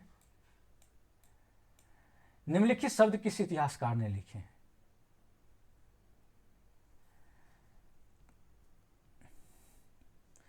किसी भी देश के इतिहास में युगों की परिभाषा और सीमांकन समस्याग्रस्त मुद्दे हैं। भारत के मामले में यह विशेष रूप से इसलिए रहा क्योंकि हमारे इतिहासकारों ने जो शुरू से अंग्रेज थे यूरोपीय अनुभव से प्राचीन, मध्यकालीन, आधुनिक अत्यंत अनुपयुक्त प्रतिमान को उधार दिया और 3 अन्य गुणों हिंदू, मुस्लिम और ब्रिटिश का आविष्कार करके मामले को और जटिल बना दिया। ये बातें किसने कहा है? देखिए ये जो उद्धरण है हिंदू, मुस्लिम, ब्रिटिश का आविष्कार के मामले में, ये प्रसिद्ध जो टिप्पणी है ये किया गया था 2 लोगों के द्वारा, एक आरसी मजूमदार और दूसरे जो है सुमित सरकार, ठीक ना। इनके कार्यों का विश्लेषण होता है। लेकिन जेम्स मिल द्वारा जो किया गया वर्गीकरण है वो है हिंदू, मुस्लिम, ब्रिटिश। इसकी आलोचना भी आधुनिक इतिहासकार द्वारा बहुत उम्दा तरीके से की जाती है। इस आधार पर अगर इसका आंसर देखें तो देखिए सुमित सरकार भी हो सकता है आंसर और आरसी मजूमदार भी हो सकता है। तो ये लेखक के शैली के आधार पर, ठीक ना। तो देखिए शैली के आधार पर तो आरसी मजूमदार भी हो सकता है, लेकिन अगर देखें कह रहा है कि ये कथन किसका दिया गया तो हम इसे लेंगे, अगर बेस्ट लिया जाएगा तो वो सुमित सरकार। हालांकि इस क्वेश्चन पर विचार जरूर किया जाएगा। आरसी मजूमदार भी इसकी बातें करता है। नेक्स्ट क्वेश्चन है किस वैज्ञानिक ने स्वतंत्र रूप से कार्य किया और डार्विन के समान निष्कर्ष पर पहुंचे, ठीक ना। इसका आंसर होगा, देखिए क्या कहता है, किस वैज्ञानिक ने स्वतंत्र रूप से कार्य किया डार्विन के, इसका आंसर होगा अल्फ्रेड रसेल वालेस। ये जो था मलय द्वीप समूह में शोध किया था और डार्विन के साथ ही प्राकृतिक चयन का सिद्धांत जो है वो साझा किया था। ग्रेगर मेंडल जो थे वो आनुवंशिकी के नियम दिए थे। वहीं ह्यूगो डी व्रिस जो है उन्होंने उत्परिवर्तन सिद्धांत दिया है। कौन सा सिद्धांत दिया है, उत्परिवर्तन सिद्धांत। तो आंसर इसका हो जाएगा बी नंबर। नेक्स्ट क्वेश्चन है कारकोटा राजवंश के संदर्भ में, बड़ा खतरनाक क्वेश्चन ये पूछा गया है ना। कारकोटा राजवंश के संदर्भ में निम्नलिखित कथनों पर विचार करिए, है ना। क्या है कारकोटा राजवंश के संदर्भ में? दुर्लभ वर्धन, देखिए दुर्लभ वर्धन जिन्हें प्रज्ञादित्य के नाम से जाने इस राजवंश के संस्थापक थे। सही बात है, बिल्कुल दुर्लभ वर्धन ही थे इनके, कारकोटा राजवंश के। दूसरा कहता है ललितादित्य मुक्तापीर ने तुर्कों को हराया और अनंतनाग में मार्तंड सूर्य मंदिर का निर्माण किया। ये भी कथन क्या है, सही है। ललितादित्य जो था मुक्तापीर ने तुर्कों को हराया था, ठीक ना, और अनंतनाग में मार्तंड सूर्य मंदिर का निर्माण किया था। तीसरा कथन कहता है कि वज्रादित्य के शासनकाल में दक्कन में क्षेत्रीय विस्तार हुआ, नहीं, ये कथन क्या हो गया, गलत हो गया। और चौथा कहता है जयपीर ने अत्यधिक कर लगाया जिससे उनका शासन कमजोर हो गया, बिल्कुल जयपीर के समय में करों का बोझ बढ़ा था जिससे, तो ये कथन भी क्या हो गया, सही हो गया। तो 1, 2 और 4 ये कथन सही है। इस आधार पर देखें तो आंसर क्या हो जाएगा, डी नंबर, 1, 2 और 4। नेक्स्ट प्रश्न देखते हैं निम्नलिखित में से कौन सा वर्णक प्रकाश संश्लेषण में मुख्य रूप से शामिल होता है? तो निम्नलिखित से कौन सा वर्णक मुख्य रूप से प्रकाश संश्लेषण में शामिल होता है? देखिए इनमें से कौन सा वर्णक है जो प्रकाश संश्लेषण में शामिल होगा? देखिए प्रकाश संश्लेषण में शामिल होने के लिए क्लोरोफिल ए शामिल है। कौन सा है, क्लोरोफिल ए। ये प्राथमिक प्रकाश संश्लेषक वर्णक है जो सीधे प्रकाश ऊर्जा को किसमें बदल देता है, रासायनिक ऊर्जा में बदलने के लिए जिम्मेदार है। वहीं देखिए क्लोरोफिल बी जो होता है और जो कैरोटीनाइड है ये सहायक वर्णक इसे कहा जाता है, जो प्रकाश को अवशोषित कर लेता है और क्लोरोफिल ए को ये स्थानांतरित कर देता है। तो आंसर इसका क्या हो जाएगा, सी नंबर। अगला है 96, शिशु, तरुण और किशोर नामित उपक्रम संबंधित है ना। शिशु, तरुण और ये किससे संबंधित है? देखिए ये किससे संबंधित है, ये जो है यह मुद्रा यानी कि micro units development and refinance agency bank की ऋण योजना है। शिशु को 50,000 तक का ऋण देने की बात करता है। कितने तक का? 50,000, है ना, 50,000 तक का। वहीं तरुण जो है, तरुण को 50,000 से लेकर के कहाँ तक का? 50,000 से 5 लाख तक का ऋण देने की बात करता है ना, ऋण देने की योजना है। और वहीं किशोर की जो है, किशोर के लिए जब 5 लाख से 10 लाख तक का, कहाँ से? 5 लाख से 10 लाख तक का ऋण, है ना। ये मुद्रा योजना जो है, मुद्रा का ऋण का ये एक योजना है। तो इस आधार पर इसका आंसर क्या हो जाएगा? मुद्रा बैंक। शिशु, तरुण और किशोर नामित उपक्रम संबंधित है किससे? तो वह मुद्रा बैंक से संबंधित है। नेक्स्ट प्रश्न देखते हैं। नहापान के समय महाराष्ट्र में सुवर्ण और करसापान के बीच विनिमय दर क्या थी? ठीक है ना। देखिए नहापान कौन थे? ये पश्चिमी क्षत्रप थे, है ना। पश्चिमी क्षत्रप नहापान के शासनकाल के दौरान सोना का सिक्का, किसका सिक्का? सोना का सिक्का, और जो है चांदी का सिक्का को कहा जाता था करसापान। सोना का सिक्का, ये कौन सा सिक्का? चांदी का सिक्का के बीच विनिमय दर क्या थी? तो दोनों के बीच जो विनिमय दर थी वो क्या था? 1:35। आंसर क्या हो जाएगा? बीच विनिमय दर थी 1:30, यानी 35 जो 35 है चांदी के सिक्के, उसके बदले में एक सोना का सिक्का दिया जाता है। तो आंसर क्या हो जाएगा? D number. अगला क्वेश्चन है, न्यूजीलैंड के बे ऑफ प्लेंटी में स्थित आंशिकी रूप से डूबे ज्वालामुखी जो अत्यधिक अशांति के दौर से गुजर रहा है, उसे वाखड़ी के अलावा किस नाम से जाना जाता है? इसका आंसर क्या होगा? सही विकल्प इसका क्या है? सही विकल्प इसका होगा व्हाइट आइलैंड। किस नाम से होगा? White island. C number answer होगा, ठीक है ना। व्हाइट आइलैंड के नाम से भी वाखड़ी ज्वालामुखी को जाना जाता है। ये न्यूजीलैंड के बे ऑफ प्लेंटी में स्थित एक सक्रिय एंडेसाइट स्ट्रेटोवोल्केनो है ना। नेक्स्ट प्रश्न देखते हैं कौन सा है। तो नेक्स्ट प्रश्न है वह है, देखते हैं, कीटों में अपूर्ण कायांतरण के चरणों का सही क्रम है। अपूर्ण कायांतरण के सही चरण, देखिए कीट में जो अपूर्ण कायांतरण होता है उसका सही क्या है? वो होगा, देखिए इसका आंसर होगा अंडा। अंडा से क्या बनता है? अंडा के बाद निम्फ बनता है और निम्फ के बाद वयस्क होता है। अंडा, निम्फ और कायांतरण के दो प्रमुख प्रकार है, एक है पूर्ण, एक कौन सा है? पूर्ण। पूर्ण में होता है अंडा, लार्वा, प्यूपा और वयस्क, और अपूर्ण में होता है अंडा, निम्फ और वयस्क, ठीक है ना। तो ये कह रहा है कीटों में अपूर्ण कायांतरण बोल रहा है। तो कीटों में अपूर्ण कायांतरण क्या होगा? अंडा, निम्फ और वयस्क। और ये कैसा होता है? ये पूर्ण होता है। ये पूर्ण कायांतरण है और ये कैसा है? ये अपूर्ण कायांतरण है, ध्यान रखिएगा। तो इसके आधार पर आंसर कौन सा हो जाएगा? B number. नेक्स्ट प्रश्न है, अंतिम प्रश्न है, वह है अकबर के नवरत्नों के संदर्भ में निम्नलिखित युग्मों पर विचार करें। देखिए अकबर के जो नवरत्न है उसके संदर्भ में विचार करने की बातें करता है। देखिए पहला क्या है? व्यक्ति दिया हुआ है और पदवी दिए हुए हैं। यही देखिए अकबर जो फैजी जो थे, फैजी साहब अगर देखें तो फैजी साहब क्या थे? तो फैजी साहब जो थे ये मुख्यतः फारसी कवि और अनुवादक थे, यानी एक ये तो एक सही है ना। दूसरा है अबुल फजल साहब, ये क्या थे? आईन अकबरी के लेखक थे, ये बात भी सही है। तीसरा है राजा टोडरमल। राजा टोडरमल क्या थे? तो ये सेनाध्यक्ष थे। राजा टोडरमल क्या थे? सेनाध्यक्ष थे।